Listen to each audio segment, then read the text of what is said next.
ಅಖಾಡ big fight ವಿಶೇಷ ನಾನು ರಮಾಕಾಂತ್. ನಾವೆಲ್ಲೇ ಆಚೆ ಓಡಾಡ್ತಾ ಇರಲಿ, ಅನೇಕರ ಮುಖದಲ್ಲಿ ನಾವು ಎದುರುಗಡೆ ಸಿಕ್ಕಾಗ ಒಂದು ಪ್ರಶ್ನೆ ಇರುತ್ತೆ. ಸ್ಟ್ರೈಟ್ ಆಗಿ ಕೇಳಿಬಿಡ್ತಾರೆ, ಸರ್ ದರ್ಶನ್ ಕೇಸ್ ಏನಾಗುತ್ತೆ ಸರ್? ಬಿಡುಗಡೆ ಆಗಿಬಿಡ್ತಾರಲ್ವಾ ಸರ್? ಸರ್ ಅವರು ಹೊಡೆದಂಗಿಲ್ಲ ಸರ್, ಅವರು ಹಂಗೆಲ್ಲ ಮಾಡಲ್ಲ ಸರ್, ಅವರು ಎಷ್ಟೊಂದು ಜನಕ್ಕೆ ಒಳ್ಳೇದು ಮಾಡಿದ್ದಾರೆ ಸರ್, ಅವರು ಅವ್ರು ಹಂಗೆಲ್ಲ ಹೊಡೆಯಲ್ಲ ಸರ್, ನನಗೇನು ಅನ್ಸಲ್ಲ ಸರ್ ಶಿಕ್ಷೆ ಆಗುತ್ತೆ ಅಂತೇಳಿ. ಯಾರ ಜೊತೆಲಿದ್ದವ್ರು ಹೊಡೆದ್ಬಿಟ್ಟಿದ್ದಾರೆ ಸರ್, ಅವ್ರದ್ದು ಸಂಘ ಸರಿ ಇಲ್ಲ ಸರ್, ಬಂದ್ಬಿಡ್ತಾರಲ್ವ ಅಂತಾರೆ. ಇನ್ನು ಕೆಲವರು, ಇಲ್ಲ ಸರ್ ಕೇಸ್ ಯಾಕೋ ಸೀರಿಯಸ್ ಆಗಿದೆ, ಸುಪ್ರೀಂ ಕೋರ್ಟ್ ಏನು ಸರ್ ಹಂಗೆ ಹೇಳ್ಬಿಟ್ಟಿದೆ, ಸುಪ್ರೀಂ ಕೋರ್ಟ್ ಏನು ಸರ್ ಆ ಥರ ಹೇಳ್ಬಿಟ್ಟಿದೆ, ಬೇಲೆ ಕ್ಯಾನ್ಸಲ್ ಮಾಡಿಬಿಡ್ತಲ್ಲ ಸರ್. ಅದಲ್ಲದೆ ಇಡೀ ದೇಶದಲ್ಲಿರೋ ಎಲ್ಲ ಹೈಕೋರ್ಟ್ಗಳಿಗೂ ಕೂಡ ಒಂದು ರೀತಿ ನೋಟಿಸ್ ರೀತಿಯಲ್ಲಿ ತೀರ್ಪನ್ನು ಕಳಿಸ್ಬಿಟ್ರಲ್ಲ ಸರ್. 5 ಸ್ಟಾರ್ ಟ್ರೀಟ್ಮೆಂಟ್ಗಳು, ದೊಡ್ಡ ದೊಡ್ಡ ಸೆಲೆಬ್ರಿಟಿಗಳು ಅಂತ ಹೇಳಿ ಬೇಲ್ ಕೊಟ್ಟುಬಿಡೋದು, ಹಿಂದೆ ಮುಂದೆ ನೋಡದೆ ಬೇಲ್ ಕೊಟ್ಬಿಡೋದು ಮಾಡುವಂತಿಲ್ಲ ಅಂತ ಮೆಸೇಜ್ ಅಲ್ವಾ ಸರ್ ಇದು? ಜೀವಾವಧಿನ ಸರ್? ಜೀವಾವಧಿವರೆಗೂ ಇರಲಿಕ್ಕಿಲ್ಲ ಸರ್, ಒಂದು 7 ವರ್ಷ ಹಾಕ್ಬೋದೇನೋ ಸರ್, 10 ವರ್ಷನ ಸರ್? ಸರ್ ಮರಣದಂಡನೆ ಕೊಟ್ಬಿಡ್ತಾರಾ? ಗುಂಪವರಲ್ವ ಸರ್ ಎಲ್ಲರೂ ಮಾಡಿರೋದು, ಇವೊಬ್ಬರೇ ಮಾಡಿರಲ್ಲ ಸರ್, ಇವರು 4 ಏಟು ಹೊಡೆದಿರ್ಬೋದು ಸರ್, ಸಾಯಿಸ್ಬೇಕು ಅಂತೆಲ್ಲ ಮಾಡಿಲ್ಲ ಸರ್. ಈ ತರಹದ ಪ್ರಶ್ನೆಗಳು ಬಹುಶಃ ಈಶ್ವರ ನೋಡ್ತಿರ್ತಿರಲ್ಲ, ನಿಮಗೂ ಕೂಡ ಈ ಅನುಭವ ಆಗಿದ್ದಿರಬಹುದು. ಎಲ್ಲೋ ಒಂದೊಂದು ಕಾಫಿ ಕುಡಿತಾ ಇರ್ತಾರೆ, ಟೀ ಕುಡಿತಾ ಇರ್ತಾರೆ, ತಿಂಡಿ ತಿಂತಾ ಇರ್ತಾರೆ, ಆ ಎಲ್ಲ ಕಡೆಗಳಲ್ಲಿಯೂ ಕೂಡ ಇದೇ ಮಾತು, ಇದೇ ಚರ್ಚೆ. ಏನಾಗುತ್ತೆ ಈ ಕೇಸು, ಏನಾಗುತ್ತೆ ಅಂತ ಹೇಳಿ. ಏನಾಗಬಹುದು ನೋಡಿ, ಸುಮಾರು 7 ಸಂಪುಟ ಚಾರ್ಜ್ ಶೀಟು 7 ಸಂಪುಟಗಳಲ್ಲಿದೆ. ಆ 7ಕ್ಕೆ 7 ಸಂಪುಟಗಳನ್ನು ಕೂಡ ನಾನು ತಂದಿದ್ದೀನಿ. ಇಲ್ಲಿ ಲಿಫ್ಟ್ ಮಾಡೋಕ್ಕಾಗಲ್ಲ, ಇದು ಅಷ್ಟು ತೂಕ ಇದೆ, ಇದು ಲಿಫ್ಟ್ ಮಾಡೋಕ್ಕಾಗಲ್ಲ ನೋಡಿ. ಇಷ್ಟು ಇದು ರೇಣುಕಾಸ್ವಾಮಿ ಕೊಲೆ ವಿಚಾರಕ್ಕೆ ಸಂಬಂಧಪಟ್ಟಂತೆ ಪೊಲೀಸರು ಸಲ್ಲಿಸಿರುವ ಚಾರ್ಜ್ ಶೀಟ್. ಈ ಚಾರ್ಜ್ ಶೀಟ್ ಅನೇಕರು ಹೇಳ್ತಾರೆ, ಪೊಲೀಸರು ಗನ್ ಕೆಲಸ ಮಾಡಿಬಿಟ್ರೆ ಸಾಕು ಸರ್, ಲಾಠಿ ಕೆಲಸ ಮಾಡಿಬಿಟ್ರೆ ಸಾಕು, ಸಮಾಜದಲ್ಲಿ ಶಾಂತಿ ನೆಲೆಸಿಬಿಡುತ್ತೆ ಅಂತ. ಇದೊಂದು ಭಾಗ ಅಷ್ಟೇ, ಒಂದು ಭಾಗ. ಇನ್ನು 99 ಭಾಗ ಯಾವುದು ಗೊತ್ತಾ? ಈ ಚಾರ್ಜ್ ಶೀಟ್ ಅಂತ ಇಲ್ಲಿ ಇಟ್ಟಿದ್ದಾರಲ್ಲ, 3391 ಪುಟಗಳಲ್ಲಿ ರೇಣುಕಾಸ್ವಾಮಿ ಕೊಲೆ ವಿಚಾರ, ಅಟ್ ದ ಸೇಮ್ ಟೈಮ್ ಇದರಲ್ಲಿ ಯಾರು ಆರೋಪಿಗಳಿದ್ದಾರೆ ಅಂತ ಹೇಳಿ ಪೊಲೀಸರು ಕೂಲಂಕಷವಾಗಿ ತನಿಖೆಯನ್ನು ಮಾಡಿ ಇಲ್ಲಿ ಇಟ್ಟಿದ್ದಾರಲ್ಲ. ಇದು ಈ ಪೆನ್ನಲ್ಲಿ ಏನು ಬರೆದಿದ್ದಾರಲ್ಲ, ಗನ್ನಲ್ಲ ಪೆನ್ನಲ್ಲಿ ಬರೆದಿದ್ದಾರಲ್ಲ, ಇದು ಸರಿಯಾಗಿ ಇದನ್ನು ಈ ಏನೇನು ಬರೆದಿದ್ದಾರೋ ಎವಿಡೆನ್ಸ್ಗಳು ನ್ಯಾಯಾಧೀಶರ ಮುಂದೆ ಇಟ್ಟುಬಿಟ್ರೆ ಇದೇ ಮರಣಶಾಸನ. ರೇಣುಕಾಸ್ವಾಮಿ ಕೊಲೆ ಆರೋಪಿಗಳಿಗೆ ನಿಜವಾದ ಮರಣಶಾಸನ ಅಂತ ಇದ್ದರೆ ಅದು ಇದೇನೆ. 7 ಸಂಪುಟಗಳಲ್ಲಿದೆ ಇದು. ಹಾಗಾದರೆ ಏನಾಗುತ್ತೆ ಈ ಕೇಸು? ಯಾವ ರೀತಿ ತನಿಖೆ ನಡೆದಿದೆ ಇಲ್ಲಿ? ಸುಪ್ರೀಂ ಕೋರ್ಟ್ ಯಾವೆಲ್ಲ ವಿಚಾರಗಳನ್ನು ಹೇಳಿ ಬೇಲ್ ಕ್ಯಾನ್ಸಲ್ ಮಾಡೋದೊಂದು ಭಾಗ. ಶೀಘ್ರವಾಗಿ ಇದರ ವಿಚಾರಣೆ ಶುರು ಮಾಡಿ ಅಂತ ಕೂಡ ಹೇಳಿದ್ಯಲ್ಲ, ವಿಚಾರಣೆ ಶುರು ಮಾಡಿದ್ರೆ ಎಲ್ಲಿಗೆ ಬಂದು ನಿಂತ್ಕೊಳ್ಳುತ್ತೆ ಈ ಒಂದು ಇಡೀ ವಿಚಾರ? ಈ ವಿಚಾರ ಎಲ್ಲಿಗೆ ಬಂದು ನಿಂತ್ಕೊಳ್ಳುತ್ತೆ ಅಂತ.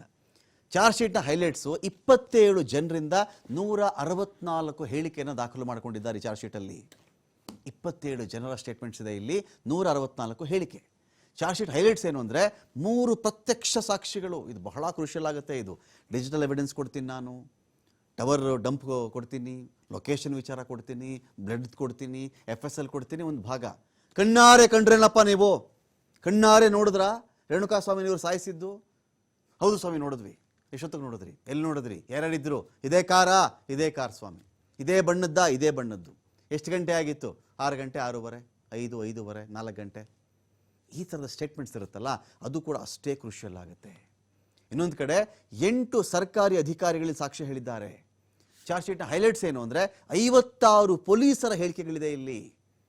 231 ಅಂದರೆ ಪ್ರಕರಣದ ಒಟ್ಟು ಸಾಕ್ಷ್ಯಗಳು. ಈ ಕೇಸಲ್ಲಿ 231 ಒಟ್ಟು ಸಾಕ್ಷ್ಯಗಳಿವೆ. ಅಂದರೆ ಎಲ್ಲೆಲ್ಲೂ ಬಿಡದೆ ಜಾಲಾಡಿ ಈ ಸಾಕ್ಷ್ಯಗಳನ್ನು ಕಲೆ ಹಾಕಿ ಮಾಹಿತಿ ಸಂಗ್ರಹ ಮಾಡಿರೋದು.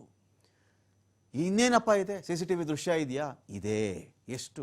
ಒಂದಲ್ಲ, 30 CCTV ದೃಶ್ಯಗಳಿವೆ ಈ ಕೇಸ್ಗೆ ಸಂಬಂಧಪಟ್ಟಂತೆ. ರೇಣುಕಾಸ್ವಾಮಿಯನ್ನು ಕಿಡ್ನ್ಯಾಪ್ ಮಾಡ್ಕೊಂಡು ಬಂದಿದ್ರು. ರೇಣುಕಾಸ್ವಾಮಿ ಈ ಶೆಡ್ಡಲ್ಲೇ ಇದ್ದಿದ್ದು, ಪಟ್ಟಣಗೆರೆಯ ಶೆಡ್ಡಲ್ಲಿ. ರೇಣುಕಾಸ್ವಾಮಿ ಶೆಡ್ ಒಳಗಡೆ ಇದ್ದಾಗ ದರ್ಶನ್ ಮತ್ತು ಸಹಚರರು ಇದರೊಳಗಡೆ ಹೋಗಿದ್ದು ನಿಜ, ಹೊಡೆದಿರೋದು ನಿಜ, ಕೊಂದಿರೋದು ನಿಜ ಹೇಳಬಲ್ಲಂತಹ CCTV ದೃಶ್ಯಗಳು 30 ಇವೆ ಅಂತ. ಎಲ್ಲ ಶೆಡ್ದೇ ಇದೆಯಾ? ನಾವು ಅದನ್ನು ಹೇಳ್ತಾ ಇಲ್ಲ. ಇಲ್ಲಿ ಶೆಡ್ಡಿಂದ ಆಚೆ ಹೋಗಿರೋದು, ಇನ್ಯಾವುದೋ ತಿರುವಿನಲ್ಲಿ, ಇನ್ಯಾವುದೋ ಭಾಗದಲ್ಲಿ ಡೆಡ್ ಬಾಡಿನ ತೊಗೊಂಡೋಗಿ ಎಲ್ಲೋ ಬಿಸಾಕಬೇಕಾದ್ರೆ ಆವಾಗ ಕಾರ್ನ ಮೂಮೆಂಟ್ಗಳು, ಯಾವಾಗೋ ಜೀಪ್ ಎಂಟ್ರಿ ಆಗಿರೋದು, ಇದೆಲ್ಲ ಇದೆಯಲ್ಲ, ಎಲ್ಲವೂ ಸೇರಿ 30 CCTV ದೃಶ್ಯಗಳಿದೆ ಈ ಕೇಸ್ಗೆ ಸಂಬಂಧಪಟ್ಟಂತೆ. ಕೇಸ್ಗಳೇನು, ಆರೋಪ ಏನು, 120B criminal conspiracy, IPC 364, 355, 302, 201, 143, 147, 148, 149, 34. Darshan ಪರಪ್ಪನಗ್ರಹಾರಕ್ಕೆ ಹೋಗಿದ್ದು ಯಾವತ್ತು? 22ನೇ ತಾರೀಕು ಜೂನ್ 2024. ವರ್ಷ ಮುಗಿದು ಹೋಗಿದೆ. ಮತ್ತೆ ಪರಪ್ಪನಗ್ರಹಾರ ಈಗ ದರ್ಶನ್. ಬಳ್ಳಾರಿ ಜೈಲಿಗೆ ಶಿಫ್ಟ್ ಆಗಿದ್ದು ಯಾವತ್ತು? 29 ಆಗಸ್ಟ್. ಜೂನಿಂದ ಆಗಸ್ಟ್ ಲೆಕ್ಕ ಹಾಕೊಳ್ಳಿ ನೀವು. ರಾಜಾತಿಥ್ಯ ಸಿಕ್ತು. ಅಲ್ಲಿ ಬೇಕ್ರಿ ರಘು ಇದ್ದ, ಅವನಿದ್ದ, ಇವನಿದ್ದ, ನಾಗ ಇದ್ದ, ವಿಲ್ಸನ್ ಗಾರ್ಡನ್ ನಾಗ ಇದ್ದ, ಇನ್ನೊಬ್ಬ ಇದ್ದ. ರಾಜಾತಿಥ್ಯ ಸಿಕ್ತು. ಹೋಗಿದ್ದು ಬಳ್ಳಾರಿಗೆ. ಒಟ್ಟು ದಿನಗಳು 131 ದಿನ ದರ್ಶನ್ ಜೈಲಲ್ಲಿದ್ದಿತ್ತು. 2011 ದರ್ಶನ್ ಜೈಲಲ್ಲಿದ್ದು ಬರೀ 28 ದಿನ ಮಾತ್ರ. ದರ್ಶನ್ ಜಾಮೀನು ರದ್ದಾಗಿದ್ದು ಮತ್ತೆ ಜೈಲು ಪಾಲಾಗಿರೋದು 14ನೇ ತಾರೀಕು 8ನೇ ತಿಂಗಳು 2025ನೇ ಇಸ್ವಿ. ಇದೇ ತಿಂಗಳು ನಾನು ಮಾತಾಡ್ತಾ ಇದ್ದೀನಿ. ಹಾಗಾಗಿ ಇಲ್ಲಿ ಪ್ರಶ್ನೆ ಇರೋದೇನು ಅಂತ ಹೇಳಿದ್ರೆ, ಈ ಕೇಸಲ್ಲಿ ಏನಾಗುತ್ತೆ? ಈ ಸಾಕ್ಷಿಗಳೇನು ಹೇಳ್ತವೆ? ಇದು ಕಿಡ್ನ್ಯಾಪ್ ಅಂತ ಪ್ರೂವ್ ಮಾಡಬಹುದಾ? ಇಬ್ಬರು ಫ್ಯಾನ್ಸ್ ಇದ್ರು. ರಘುನು ಫ್ಯಾನ್ ಇದ್ದ, ಇವ್ನು ರೇಣುಕಾ ಸ್ವಾಮಿನೂ ಫ್ಯಾನ್ ಇದ್ದ. ಕರ್ಕೊಂಡು ಬಂದ್ವಿ. ಏನೋ ಹಿಂಗೆ ಮೆಸೇಜ್ ಮಾಡ್ತಿದ್ದಂತೆ ಕಾರದ ಬುದ್ಧಿ ಹೇಳೋಣ ಅಂತ. ಏನು ಬಾಯಿಗೆ ಬಟ್ಟೆ ತೊರಕಿದ್ವಾ? ಕೈಕಾಲು ಕಟ್ಟಿದ್ವಾ ರೇಣುಕಾ ಸ್ವಾಮಿಗೆ? ಹೊಡೆದಿದ್ವಾ ಅವನಿಗೆ? ಇಲ್ಲ. ಸುಮ್ಮನೆ ಬಂದ ಕಾರಲ್ಲಿ ಎಲ್ಲ ಕುಡ್ಕೊಂಡು ತಿನ್ಕೊಂಡು ಅದ್ಯಾವುದೋ ಬಾರ್ ಹತ್ರ ಎಲ್ಲ ಹೋಗಿದ್ದಾರೆ. ಅವನೇ ದುಡ್ಡು ಕೊಟ್ಟನಂತೆ ರೇಣುಕಾ ಸ್ವಾಮಿ. ಎಲ್ಲ ಉಂಟೇನ್ರಿ ಕಿಡ್ನ್ಯಾಪ್ ಆಗಿರೋ ಕೇಸಲ್ಲಿ? ಕಿಡ್ನ್ಯಾಪ್ ಆಗಿರೋನೇ ಅವನೇ ಬಾರ್ ಕರ್ಕೊಂಡು ಹೋಗ್ಬಿಟ್ಟು ಅವನೇ ತಿಂಡಿ ಕೊಡಿಸ್ಬಿಟ್ಟು ಅವನೇ ಚಿಪ್ಸ್ ಪ್ಯಾಕೆಟ್ ಅದೇ ತೊಗೊಂಡ್ಬಿಟ್ನಾ? ಇಲ್ವಲ್ಲ. ಉದ್ದೇಶ ಇರಲ್ಲ ಸ್ವಾಮಿ. ಇಲ್ಲಿ 2 ವಿಚಾರ ಬರುತ್ತೆ ನಮಗೆ ಕೇಸಲ್ಲಿ. ಈ ಕೇಸಲ್ಲಿ ಪ್ರಾಸಿಕ್ಯೂಷನ್ ಏನಾದರೂ ಇವರು ಕಿಡ್ನ್ಯಾಪ್ ಮಾಡಿರೋದು ಭಾಗ 1, ಇಲ್ಲಿಗಲ್ಲಾಗಿ ಒಂದು ಕಡೆ ಕೂಡ ಹಾಕಿ ಹೊಡೆದಿರೋದು ಭಾಗ 2, ಹೊಡೆದಿರೋದು ಮತ್ತು ಸಾಯಿಸಿರೋದು ಭಾಗ 2, 3ನೇದು ಸಾಕ್ಷ್ಯ ನಾಶ ಮಾಡಿರೋದು. ಈ 3 ಸೆಕ್ಷನನ್ನು ಪ್ರಾಸಿಕ್ಯೂಷನ್ ವಿವಾದಕ್ಕೆ ಎಡೆಯಿಲ್ಲದ ರೀತಿಯಲ್ಲಿ ಪ್ರೂವ್ ಮಾಡಿಬಿಟ್ರೆ ಮುಗೀತು. ಎಲ್ರಿಗೂ ಬಿಳಿ ಬಟ್ಟೆ. ಅಷ್ಟಕ್ಕಷ್ಟು ಜನಕ್ಕೆ ಬಿಳಿ ಬಟ್ಟೆ ಹಾಕ್ಬಿಡ್ತಾರೆ ಪೊಲೀಸರು. ಈಗ ಅವರ ಡ್ರೆಸ್ಸಲ್ಲೇ ಇದ್ದಾರೆ. ಅಷ್ಟಕ್ಕಷ್ಟು ಜನಕ್ಕೆ ಬಿಳಿ ಬಟ್ಟೆ. ಯಾರಿಗೋ ಜೀವಾವಧಿ ಆಗಬಹುದು, ಯಾರಿಗೋ ಮರಣದಂಡನೆ ಆಗಬಹುದು, ಯಾರಿಗೋ 7 ವರ್ಷ 10 ವರ್ಷ ಆಗಬಹುದು. ಮರಣದಂಡನೆ ಆದರೂ ಆಶ್ಚರ್ಯ ಇಲ್ಲ ಈ ಕೇಸಲ್ಲಿ. ಆ 3 ಸೆಕ್ಷನ್ಗಳಿದೆಯಲ್ಲ ಯಶಸ್ವಿಯಾಗಿ ಪ್ರೂವ್ ಮಾಡಬೇಕು. ಅಟ್ ದ ಸೇಮ್ ಟೈಮ್ ಡಿಫೆನ್ಸ್ಗೂ ಅವಕಾಶಗಳಿದೆ. ಇಲ್ಲಿ ಡಿಫೆನ್ಸ್ಗೂ ಅವ್ರಿಗೆ ಅವಕಾಶ ಇರಬಹುದು. ಈ ಸಾಕ್ಷ್ಯಗಳ ವಿಚಾರದಲ್ಲಿ ಒಂದು ಗುಂಪು ಇವರು ಬರೋಕ್ಕೆ ಮುಂಚೆನೇ ಹೊಡೆದಿದ್ರು, ದರ್ಶನ್ ಎಂಟ್ರಿ ಆಗಿದ್ದೇ ಲೇಟು, ದರ್ಶನ್ ಹೋಗಾದ್ಮೇಲೆ ಸತ್ತಿರೋದು, ಅವರ ಬಾಡಿ ಸಾಕ್ಸಿರೋದೇ ಗೊತ್ತಿಲ್ಲ. ಡಿಫೆನ್ಸ್ ಹೇಳ್ತಾ ಇದ್ದೀನಿ ಇಲ್ಲೇನೋ ಈ ಥರದೊಂದು ಪಾಯಿಂಟ್ ಮಾತಾಡೋ ತಕ್ಷಣ ನಾವಿಲ್ಲಿ ದರ್ಶನ್ ಪರ ನಿಂತ್ಕೊಂಡ್ಬಿಟ್ಟಿದ್ದೀವಿ ಅಥವಾ ನಾವು ದರ್ಶನ್ ವಿರುದ್ಧ ನಿಂತ್ನೋ. ಕೇಸ್ನ ಮೆರಿಟ್ ಮಾತ್ರ ನಮ್ಮ ಚರ್ಚೆ ವಿಚಾರ. ಈ ಕೇಸ್ನ ಮೆರಿಟ್ ಇದೆಯಲ್ಲ, ಲೀಗಲ್ ಮೆರಿಟ್ಸು. ಯಾಕಂದರೆ ಸಮಾಜದಲ್ಲಿರ್ತಕ್ಕಂಥ ಪ್ರಶ್ನೆಗಳೇ ಆ ಥರ ಇದೆ. ಅಷ್ಟೊಂದು ಪ್ರಶ್ನೆಗಳಿದೆ ಸಮಾಜದಲ್ಲಿ ಅನೇಕರಿಗೆ. ದರ್ಶನ್ನ ಹಿಂಬಾಲಿಸುವವ್ರಿಗೂ ಇದೆ, ಫ್ಯಾನ್ಸ್ಗೂ ಇದೆ. ಇನ್ ಜನರಲ್ ಒಬ್ಬ ಕಾಮನ್ ಮ್ಯಾನ್, ನಾನು ಯಾರಿಗೂ ಫ್ಯಾನ್ ಅಲ್ಲ ರೀ, ನನ್ನ ಪಾಡ ನಾನು ಊಟ ಮಾಡ್ತೀನಿ, ನಾನು ಜೀವನ ಮಾಡ್ತೀನಿ, ನಾನು ಕೆಲಸ ಮಾಡ್ತೀನಿ, ನನ್ನ ಪಾಡ ನಾನಿದ್ದೀನಿ, ಆ ಮನುಷ್ಯನೂ ಕೂಡ ಕೇಸ್ ಏನಾಗಬಹುದು? ಒಂದು ಕ್ಯೂರಿಯಾಸಿಟಿ ಇದೆ ಅಲ್ಲಿ. ಅಟ್ ದ ಸೇಮ್ ಟೈಮ್ ಈ ತೀರ್ಪಿದೆಯಲ್ಲ, ಆಗಸ್ಟ್ 14ಕ್ಕೆ ಮತ್ತೆ ದರ್ಶನ್ ಜೈಲಿಗೆ ಹೋಗುವಂತೆ ಆಯ್ತಲ್ಲ, ಈ ಒಂದು ಬೇಲ್ ರದ್ದಾಗಿರ್ತಕ್ಕಂಥ ತೀರ್ಪಿದೆಯಲ್ಲ, ಅನೇಕರಿಗೆ ಎಚ್ಚರಿಕೆಯ ಗಂಟೆ. ಈ ದೇಶದ ಕಾನೂನು ವ್ಯವಸ್ಥೆ ಸರಿಯಾಗಿ ಸಿಡಿದು ನಿಂತು ಬಿಟ್ರೆ ಎಂಥವನನ್ನು ಕೂಡ ಮಕಾಡೆ ಮಲಗಿಸ್ಬಿಡುತ್ತೆ ಅನ್ನೋದಕ್ಕೆ ಸುಪ್ರೀಂ ಕೋರ್ಟ್ನ ತೀರ್ಪೇ ಸಾಕ್ಷಿ. ಯಾರು ರೇಣುಕಾ ಸ್ವಾಮಿ? ಸೆಲೆಬ್ರಿಟಿನ ರೇಣುಕಾ ಸ್ವಾಮಿ? ಕೋಟ್ಯಾಧಿಪತಿ ಅಂದರೆ ರೇಣುಕಾ ಸ್ವಾಮಿ? 1000 ಎಕರೆ ಜಮೀನು ಒಡೆಯನ ಅವನು? ದೊಡ್ಡ ಸ್ಟಾರಾ? ಅದನ್ನು ಕ್ರಿಕೆಟ್ ಪ್ಲೇಯರ್ ಅವನು? ಸೆಲೆಬ್ರಿಟಿ? ಸಿನಿಮಾ? ಹಣ? ಐಶ್ವರ್ಯ? ಏನೂ ಇಲ್ವಲ್ಲ. ಸಾಮಾನ್ಯ ಮನುಷ್ಯ, ಒಂದು ಮೆಡಿಕಲ್ ಸ್ಟೋರಲ್ಲಿ ಕೆಲಸ ಮಾಡ್ತಿದ್ದಂಥ ಮನುಷ್ಯ. ಈ ಮನುಷ್ಯನ ಕೊಲೆ ವಿಚಾರ ಸುಪ್ರೀಂ ಕೋರ್ಟ್ಗೆ ಹೋಗಿ, ಈ ಕೋರ್ಟ್ಗೆ ಹೋಗುವಲ್ಲಿ ಸರ್ಕಾರ ದೊಡ್ಡ ಪಾತ್ರ. ಅದು ಸರ್ಕಾರ ಒಂದು ವೇಳೆ ಹೈಕೋರ್ಟ್ ಲೆವೆಲ್ಗೆ ಸುಮ್ಮನಾಗ್ಬಿಟ್ಟಿದ್ದಿದ್ರೆ, ಯಾಕಪ್ಪ ಅವೆಲ್ಲ ದುಡ್ಡು ಖರ್ಚು, high court bell reject bell okay ಅಂತ ಹೇಳಿದ್ಯಾ, ಇದ್ಕೊಳ್ಳಿ ಬಿಡು, ಆಚೆ ಹೋಗ್ಲಿ, ಇನ್ನೇನು ಇದೇ ಸಾಕಲ್ಲ 2-3 ತಿಂಗಳು, ಈ ಧೋರಣೆ ಸರ್ಕಾರದ ಆಗಿಬಿಟ್ಟಿದ್ದಿದ್ರೆ ಸುಪ್ರೀಂ ಕೋರ್ಟ್ಗೆ ಹೋಗಿ ದುಡ್ಡೆಲ್ಲ ಕೊಡಬೇಕಲ್ಲ, ಮೇಲ್ಮನವಿ ಸಲ್ಲಿಸೋಕ್ಕೆ ವಕೀಲರು ಫೀಸ್ ಕೊಡಬೇಕು, ಖರ್ಚು ವೆಚ್ಚಗಳಾಗ್ತವೆ ಸರ್ಕಾರದ್ದು. ಅದೇನು ಬೇಡ ರೀ ಅಂತ ಒಂದು ಮಾತು ಸರ್ಕಾರ ಹೇಳಿಬಿಟ್ಟಿದ್ದಿದ್ರೆ ಇವರೆಲ್ಲ ಆರಾಮಾಗಿರೋರು. ಶೂಟಿಂಗ್ ಪಾಡಕ್ಕೆ ಶೂಟಿಂಗು, ಇನ್ಯಾವುದೋ ಬಿಸ್ನೆಸ್ ಪಾಡಿಗೆ ಬಿಸ್ನೆಸ್ಸು, ಅವ್ರವ್ರ ಲೋಕದಲ್ಲಿ ಅವರವರು ಇರ್ತಾ ಇದ್ರು. ಸರ್ಕಾರ ಏನು ಮಾಡ್ತು? ಸುಪ್ರೀಂ ಕೋರ್ಟ್ಗೆ ಹೋಗಿ ನಾಳೆ ದಿನ ಈ ಕೇಸನ್ನು ಅಬ್ರಪ್ಟಾಗಿ, ಅತಂತ್ರವಾಗಿ, ನಡು ಮಧ್ಯದಲ್ಲಿ, ನೀರಿನ ಮಧ್ಯದಲ್ಲಿ ಬಿಟ್ಟುಬಿಟ್ರು ಅಂತ ಆಗಬಾರ್ದು ಅಂತ ಹೋದಾಗ ಸುಪ್ರೀಂ ಕೋರ್ಟ್ಗೆ ಹೋಗಿ ಚಾಲೆಂಜ್ ಮಾಡ್ತು ಪ್ರಾಸಿಕ್ಯೂಷನ್. ಪ್ರಾಸಿಕ್ಯೂಷನ್ ಅಂದರೆ ರೇಣುಕಾಸ್ವಾಮಿ ಪರ ವಕೀಲರು, ಮೃತ ರೇಣುಕಾಸ್ವಾಮಿ ಪರ ವಕೀಲರು ಹೋದರು, ವಾದ ಮಾಡಿದ್ರು, ಯಾಕೆ ಈ ಕೇಸಲ್ಲಿ ಬೇಲ್ ಕೊಡಬಾರ್ದು, ಇವರೆಲ್ಲ ಆಚೆ ಇದ್ರೆ ಎಷ್ಟು ಅಪಾಯಕಾರಿ, ಸಾಕ್ಷಿಗಳ ಮೇಲೆ ಎಂಥ ಪರಿಣಾಮ ಆಗುತ್ತೆ, ಹೀಗೆ ವಾದ ಮಾಡಲಾಗಿ ಇಲ್ಲಿ ಬೇಲ್ ಕ್ಯಾನ್ಸಲ್ ಆಯಿತು. ಹಾಗಾದರೆ ಈ ಕೇಸಲ್ಲಿ ಮೆರಿಟ್ಸ್ ಏನು, ದರ್ಶನ್ ಪರವಾಗಿರಬಹುದಾದಂಥ ಮೆರಿಟ್ಸ್ ಏನು, ಮೃತ ರೇಣುಕಾಸ್ವಾಮಿ ಪರವಾಗಿರಬಹುದಾದಂತಹ ಲೀಗಲ್ ಪಾಯಿಂಟ್ಸ್ ಮತ್ತು ಚಾರ್ಜ್ ಶೀಟ್ ಹಾಗೂ ಸಾಕ್ಷ್ಯಗಳೇನು, ಎಲ್ಲ ವಿಚಾರಕ್ಕೆ ಸಂಬಂಧಪಟ್ಟಂತೆ ಡಿಬೇಟ್ ಸ್ಟಾರ್ಟ್ ಮಾಡ್ತೀನಿ ಒಂದು ಬ್ರೇಕ್ ಆದಮೇಲೆ. ದಿಲೀಪ್ ಕುಮಾರ್ ಐಎಸ್ ಅವರಿದ್ದಾರೆ, ಹೈಕೋರ್ಟ್ನ ವಕೀಲರು. ಸ್ವಾಗತ ನಿಮಗೆ ದಿಲೀಪ್ ಕುಮಾರ್ ಐಎಸ್ ಅವರೇ. ನಮಸ್ಕಾರ ಸರ್. ಇನ್ನು ಲೋಕೇಶ್ವರ್ ಸರ್ ಇದ್ದಾರೆ, ನಿವೃತ್ತ ಪೊಲೀಸ್ ಅಧಿಕಾರಿ. ಸ್ವಾಗತ ಲೋಕೇಶ್ವರ್ ಸರ್. ಲೋಕೇಶ್ವರ್ ಸರ್, ನಾನು ಸ್ಟಾರ್ಟಿಂಗ್ ಅಲ್ಲಿ ಒಂದು ಮಾತು ಹೇಳ್ತಾ ಇದ್ದೆ, ಯಾರಾದ್ರೂ ನಮ್ಗೆ ಸಿಕ್ಕ ತಕ್ಷಣ ಸಹಜ ಕುತೂಹಲಿಗಳಾಗಿ ಜನ ಎಲ್ಲಾನ ಸಿಕ್ಲಿ ನಮ್ಗೊಂದು ಪ್ರಶ್ನೆ ಕೇಳ್ತಾ ಇರ್ತಾರೆ, ದರ್ಶನ್ ಒಂದು 2 ಡೇಟ್ ಹೊಡೆದಿರ್ಬೇಕು ಅಷ್ಟೇ ಸರ್, ಅದಕ್ಕೆಲ್ಲ ಈ ತಿಂಗಳು ಎಂಡಲ್ಲಿ ಬಂದ್ಬಿಡ್ತಾರಲ್ವ ಸರ್, ಇದೇನಾಗಲ್ಲ ಸರ್, ಅವರು ಆ ಗುಂಪಿತ್ತಲ್ಲ ಸರ್, ಅವರು ಸರ್ ಹೊಡೆದಿರ್ತಾರೆ, ಇವ್ರು ಹಂಗೆಲ್ಲ ಸರ್. ಎಷ್ಟೋ ಫಿಲಮಲ್ಲಿ ಪೊಲೀಸ್ ಪಾತ್ರ ಎಲ್ಲ ಮಾಡಿದ್ದಾರೆ ಸರ್ ದರ್ಶನ್, ಐರಾವತಲ್ಲೆಲ್ಲ ದರ್ಶನ್ ಪೊಲೀಸ್ ಪಾತ್ರ ಎಲ್ಲ ಮಾಡಿದ್ದಾರೆ, ಅವರು ಕಾನೂನು ಗೊತ್ತಿರಲ್ವ ಸರ್, ಅವ್ರು ಸಾಯಸ ಕರೆಸ್ಬಿಟ್ಟಿರ್ತಾರ ಅಂತ ಪ್ರಶ್ನೆ ಇದೆಯಲ್ಲ ಸರ್. ಇಲ್ಲಿ ನೋಡಿದ್ರೆ ಸಾವಿರಾರು ಪುಟಗಳ ಚಾರ್ಜ್ ಶೀಟ್ ಇಟ್ಕೊಂಡು ಕೂತಿದ್ದೀನಿ ನನಗೆ, ಚಾರ್ಜ್ ಶೀಟ್ ಇದೆ ಅಲ್ಲಿ. ಈ ಕೇಸ್ ಅಂತ ಬಂದಾಗ ಸರ್, ಫಸ್ಟ್ ಪಾಯಿಂಟ್ ಶುರುವಾಗೋದು ದುರ್ಗದಿಂದ ಈ ಮನುಷ್ಯನನ್ನ ಕರ್ಕೊಂಡು ಬಂದ್ರ, ಕಿಡ್ನ್ಯಾಪ್ ಮಾಡ್ಕೊಂಡು ಬಂದ್ರ ಅಂತ. ಕರ್ಕೊಂಡು ಮಾತಾಡಬೇಕಾಗಿತ್ತು ಬಾ ಅಂತ ಹೇಳುವುದಕ್ಕೂ ಕಿಡ್ನ್ಯಾಪ್ ಮಾಡೋದಕ್ಕೂ ಡಿಫ್ರೆನ್ಶಿಯೇಟ್ ಮಾಡೋದು ಹೇಗೆ ಈ ಕೇಸಲ್ಲಿ ಅಂತ ನೋಡಿ. ಒಬ್ಬ ವ್ಯಕ್ತಿನ ಕೇವಲ ಕಟಾಕಿ ಚೀಲ ತುಂಬಿಕೊಂಡು ಅಥವಾ ಪೋರ್ಟ್ಸಬಲಿ ತುಂಬಿಕೊಂಡು ಬರೋದು ಅಂತ ಪ್ರಶ್ನೆ ಬರೋದಿಲ್ಲ. ಅವನ್ನ ಡಿಸೀವ್ ಮಾಡಿ ಕರ್ಕೊಂಡ್ ಬರೋ ವಿಚಾರಗಳು ಇರ್ತವೆ. ಸುಳ್ಳು ವಿಚಾರಗಳನ್ನು ಹೇಳಿ ಅವನಿಗೆ ನಂಬಿಕೆ ಕೊಟ್ಟು, ಬಾ ಅಲ್ಲಿ ನಿಮ್ಮವ್ರು ಇದ್ದಾರೆ ಅಥವಾ ನಿನಗ್ ಬೇಕಾದವರೆಲ್ಲ ಅಲ್ಲಿ ನಿಂತ್ಕೊಂಡು ಸಹಾಯ ಮಾಡ್ತಾರೆ, ನಿನ್ಗೊಂದು ದರ್ಶನ್ ಜೊತೆ ಕ್ಷಮೆ ಕೊಡ್ತೀನಿ, ಅವನ ಜೊತೆ ಒಂದು ಫೋಟೋ ಓಡಿಸ್ತೀನಿ, ಈ ತರದ್ದೆಲ್ಲ ಒಂದು ಡಿಸೀವಿಂಗ್ ಮೆಥಡ್ ಅದು. ಆ ಮೆಥಡ್ ಅಲ್ಲಿ ಇವನ್ನ ಕರ್ಕೊಂಡ್ ಬಂದಿರೋದ್ರಲ್ಲಿ ಟೋಟಲಿ ಅದು ಇನ್ಸ್ಟ್ರಕ್ಷನ್ ಆಫ್ ದಿ ದರ್ಶನ್ ಹೇಳಿದಕ್ಕೆ ಅಲ್ಲಿಯ ಜಿಲ್ಲಾಧ್ಯಕ್ಷ ಯಾರೋ ಅವ್ರ ಸಂಘದವನು, ಫ್ಯಾನ್ ಸಂಘದವನು, ಮತ್ತೆ ಇಲ್ಲಿಂದ ಓದಂತವ್ರು, ಇವರೆಲ್ಲ ಅವನಿಗೆ ಸುಳ್ಳು ಮಾಹಿತಿಯನ್ನ ಕೊಟ್ಟು ಅವನನ್ನ ಇಲ್ಲಿಗೆ ಬರಂಗ್ ಮಾಡ್ತಾರೆ. ಅದನ್ನು ಒಂದು ಟೈಪ್ ಆಫ್ ಕಿಡ್ನಾಪ್ ಅದು. ಅಲ್ಲ ಸರ್ ಲೋಕೇಶ್ವರ್ ಸರ್, ಈಗ ಏನ್ ಕ್ವಶನ್ ರೈಸ್ ಆಗಬಹುದು ಅಂತ, ನಾನು ಇಲ್ಲಿ ಯಾರ್ದೋ ಪರ ವಕಾಲತ್ತು ಮಾಡ್ತಾ ಇದ್ದೀನಿ ಅಂತಲ್ಲ, ಏನಾಗುತ್ತೆ ನೋಡಿ ಸ್ವಾಮಿ, ಚಿತ್ರದುರ್ಗದ ಫ್ಯಾನ್ಸ್ ಅಸೋಸಿಯೇಷನ್ ಸಂಘದ ಮುಖ್ಯಸ್ಥ ರಘು ಇದಾನಲ್ಲ, ಅವನು ನನ್ನ ಅಭಿಮಾನಿನೇ, ರೇಣುಕಾ ಸ್ವಾಮಿ ನನ್ನ ಅಭಿಮಾನಿನೇ, ಎಷ್ಟೋ ಸಲ ನಾವು ಭೇಟಿ ಮಾಡಿದ್ದೀವಿ. ಅದೇ ಥರ ಈ ಥರ ಬಂದರೆ ವಿನಃ ಬರೋರು ಈ ಯಾವುದೋ ದಾರಿಗಳೆಲ್ಲ ಬಾರ್ ಮುಂದೆ ನಿಲ್ಲಿಸ್ಬಿಟ್ಟು ಚಿಪ್ಸ್ ತೊಗೊಂಡು ಅದೇನೋ ಡ್ರಿಂಕ್ಸ್ ತೊಗೊಂಡೆಲ್ಲ ಬರ್ತಾರ? ಬರಲ್ಲ ಅಲ್ಲ. ಮಾತಾಡಬೇಕು ಅಂತಾರೆ ಬಂದಿದ್ದು ಸ್ವಾಮಿ, ನನಗೂ ಕಾನೂನು ತಿಳುವಳಿಕೆ ಇದೆ, ಒಬ್ಬ ಮನುಷ್ಯನ ಸಾಯಿಸಿದ್ರೆ ಈ ದೇಶದ ಕೋರ್ಟ್ ನನ್ನ ಬಿಡುತ್ತಾ ಅನ್ನೋ ಪ್ರಾಥಮಿಕ ತಿಳುವಳಿಕೆ ನನಗಿದೆ. ಈ ವಾದ ಬರಲ್ವಾ ಸರ್ ಕೋರ್ಟಲ್ಲಿ? ಇಲ್ಲ ನೋಡಿ, ಡಿಫೆನ್ಸ್ಗೆ ತಗೊಳ್ಳೋ ವಿಚಾರ ಬೇಕಾದಷ್ಟು ಇದ್ರೂನು ಈಗ ಚಾರ್ಜ್ ಶೀಟ್ ಹಂತದಲ್ಲಿ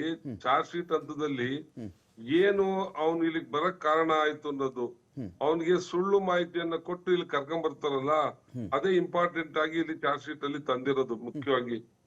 ಮತ್ತೆ ದರ್ಶನ್ ಅವರು ಏನ ಪವಿತ್ರ ಗೌಡ ಅವರ ಒಂದು ಇನ್ಸಲ್ಟೇಷನ್ ಆಗಿತ್ತು ಅಂತ ಅವಳ ಮಾತನ್ನ ಕೇಳಿ ತನ್ನ ಟೀಮ್ ನವ್ರಿಗೆ ಇನ್ಸ್ಟ್ರಕ್ಷನ್ ಕೊಡ್ತಾನೆ. 3 ಹಂತದಲ್ಲಿ ಇಲ್ಲಿ ಡಿವೈಡ್ ಆಗುತ್ತೆ.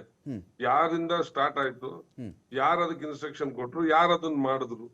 ಈ 3 ಹಂತದ ವಿಚಾರ ಏನಾಗುತ್ತೆ, ಆ ವ್ಯಕ್ತಿ ಚಿತ್ರದುರ್ಗದಿಂದ ಬೆಂಗಳೂರು ಸಿಟಿಗೆ ಬರೋದಕ್ಕೆ ಒಂದು ಪ್ರೋಸೆಸ್ ಆಗುತ್ತೆ.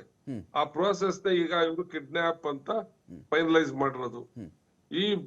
ಈ ಹಂತದಲ್ಲಿ ಅದು ನಾವು ಡಿಸ್ಕಷನ್ ಪರ್ಪಸ್ ಮಾತಾಡಬಹುದು, ಆದ್ರೆ ಅವನು ಅಲ್ಟಿಮೇಟ್ ಆಗಿ ಏನಾದ ಕೊಲೆ ಆದ ಪ್ರಶ್ನೆಯಲ್ಲಿ ಅವಾಗ ಆ ವಿಚಾರ ಅದು ಅವನನ್ನ ಸಾಯಿಸಕ್ಕೋಸ್ಕರನೇ ಅವ್ರಿಗೆ ಸುಳ್ಳು ಹೇಳಿ ಇಲ್ಲಿ ಕರ್ಕೊಂಡ್ ಬಂದ್ರು ಅನ್ನೋದೈತಲ್ಲ, ಅದು ಅವಾಗ ಅದು ಕಿಡ್ನಾಪ್ ಅಂತ ಪ್ರಶ್ನೆಗೆ ಬಂದ್ಬಿಡುತ್ತದು. ಮತ್ತೆ ಒಂದು ವಿಚಾರ ಏನ್ ಎಕ್ಸ್ಕ್ಯೂಸ್ಗೆ ಹೇಳ್ಬೋದು, ಲಾಯರ್ ಇದಾರೆ, ಇದನ್ನ culpable homicide not amounting to murder ಅಂತ ಮುಂದೆ ಅವರು ಫೈಟ್ ಮಾಡಕ್ ಒಂದು ಅವಕಾಶ ಕೇಳ್ಬೋದೇ ವಿನಃ ಅದು ಟ್ರಯಲ್ ಟೈಮ್ ಅಲ್ಲಿ, ಅಂದ್ರೆ ನಾವು ಸಾಯಿಸ್ಬೇಕು ಅಂತ ತಂದಿರ್ಲಿಲ್ಲ, ನಮ್ಮ ಏಟ್ಗಳಿಂದ ಸತ್ತ ಅಂತ ಅವರು ಮುಂದೆ ಆ ತರದ ಯೋಚನೆಗಳು ಹೋಗ್ಬೋದೇ ವಿನಃ 302, 304 ಅನ್ನೋದಕ್ಕೆ ಸಣ್ಣ ಡಿಫ್ರೆನ್ಸ್ ಇದೆ. ಒಂದೇ ಒಂದು ಲೈನ್ ಆಫ್ ಏನು ಗೆರೆ ಇದೆ ಅಲ್ಲಿ, ಅವರು ಸಾಯಿಸ್ಬೇಕಂತ ಸಾಯಿಸಿಲ್ಲ ಅಂತ ಒಂದು, ಸಾಯಿಸಕ್ಕೋಸ್ಕರನೇ ತಗೊಂಬಂದ್ರು ಅಂತ ಇನ್ನೊಂದು. ಇವೆರಡು ಪ್ರಶ್ನೆ ಇರುತ್ತೆ. ಆ ಇಂಜುರೀಸ್ ಗಳಿಂದ ಅವ್ನು ಸತ್ತಿರ್ಬೋದು ಅನ್ನೋದು ಪಾಯಿಂಟ್ ಅಲ್ಲಿ ಅವ್ರು ಫೈಟ್ ಮಾಡ್ಬೇಕು ವಿನಃ ಸಾಯಿಸಕ್ಕೆ ಅಂತ ಕರ್ಕೊಂಬರ್ಲಿಲ್ಲ ಅಂತ ಒಂದು ಡಿಫೆನ್ಸ್ ಅವ್ರು ಹೋಗ್ಬೋದು. ಓಕೆ. ಆದ್ರೆ ಈ ಸ್ಟೇಜ್ ಅಲ್ಲಿ ಸುಪ್ರೀಂ ಕೋರ್ಟ್ ಮೊನ್ನೆ ಗುರ್ಸಿದ್ದು 3 ಅಂತ ತಮ್ಗೆಲ್ಲ ಗೊತ್ತಿದೆ. ಒಂದು ಕಿಡ್ನಾಪ್ ಸೆಕ್ಷನ್, ಒಂದೊಂದು ಸತ್ತ ಮರ್ಡರ್ ಸೆಕ್ಷನ್, ಮತ್ತೆ ಸಾಕ್ಷಿಗಳನ್ನು ನಾಶ ಮಾಡಕ್ ಹೊರಟಿದ್ದು. ಈ 3ನ್ನೇ ಇಂಪಾರ್ಟೆಂಟ್ ಆಗಿ ತಗಂತು. ಅದರಲ್ಲಿ 149 ಅಂತ ಏನ್ ಹೇಳ್ತೀವಿ, ಆ ಗುಂಪು ಕ್ರಿಮಿನಲ್ ಕಾನ್ಸ್ಪಿರಸಿ ನಡೆದಿದೆ ಅಂತ 120B ಅವರಲ್ಲೆಲ್ಲ ಆಗಿದೆ ಅನ್ನೋದು ಒಂದು ಪಾಯಿಂಟ್ಗೆ ಆ 149 ಕೆಲಸ ಮಾಡುತ್ತಲ್ಲಿ. ಇವರೆಲ್ಲ ಒಂದೇ ಉದ್ದೇಶಕ್ಕೋಸ್ಕರ ಮಾಡಿದ್ರು ಅಂತ. ಸೊ ಆ ಇದ್ರಲ್ಲಿ ಈ ಸುಪ್ರೀಂ ಕೋರ್ಟ್ ಸೀರಿಯಸ್ ಆಗಿ ಹೈಕೋರ್ಟ್ಗೂ ಚಾಟಿ ಬೀಸಿ ಆ ಒಂದು ಡಿಸಿಷನ್ ತಗೊಂಡು ಆ ಒಂದು ರಾಷ್ಟ್ರದ ಮಟ್ಟದ ಒಂದು ಚರ್ಚೆಗೆ ಇವತ್ತು ಒಳಗಾಗಂಗೆ ಹಾಕಿದೆ ಅದು. Fine fine fine. ನಾನು ದಿಲೀಪ್ ಅವ್ರನ್ನ ಮಾತಾಡ್ತೀನಿ. ದಿಲೀಪ್ ಅವರೇ, ಕಿಡ್ನ್ಯಾಪ್ ಮಾಡಿದಂಥ ಉದ್ದೇಶ ಆಯಿತು ಸ್ವಾಮಿ, ನಾವು ಕಿಡ್ನ್ಯಾಪ್ ಮಾಡಿಲ್ಲ, ಕರ್ಕೊಂಡು ಬನ್ನಿ ಅಂತ ನಾವು ಹೇಳಿದ್ದು ನಿಜ.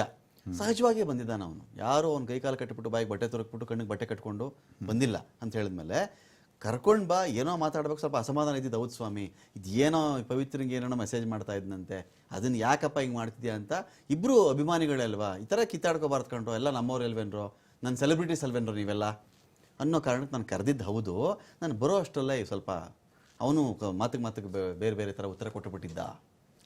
ಇದನ್ನು ಡಿಫೆನ್ಸ್ ಕೋರ್ಟಲ್ಲಿ ಈ ಥರ ಸ್ಟ್ಯಾಂಡ್ ತೊಗೋಬಹುದಾ?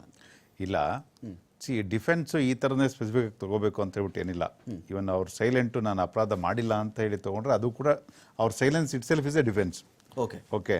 ಇದರಲ್ಲಿ ಈ ನಾವು ಕಿಡ್ನಾಪ್ ಅಂದ ತಕ್ಷಣ ನಮ್ದು ಏನೊಂದು ಊಹೆ ಬರುತ್ತಲ್ವಾ, ಅವ್ರನ್ನ ಇಲ್ಲ ಅವ್ರನ್ನ ಬಲಾತ್ಕಾರಕವಾಗಿ, ಅವರ ಮನಸ್ಸಿಗೆ ವಿರುದ್ಧವಾಗಿ, ಅವ್ರನ್ನ ಬಲವಂತವಾಗಿ ಅಪಹರಣ ಮಾಡೋದು. ಆಯ್ತಾ?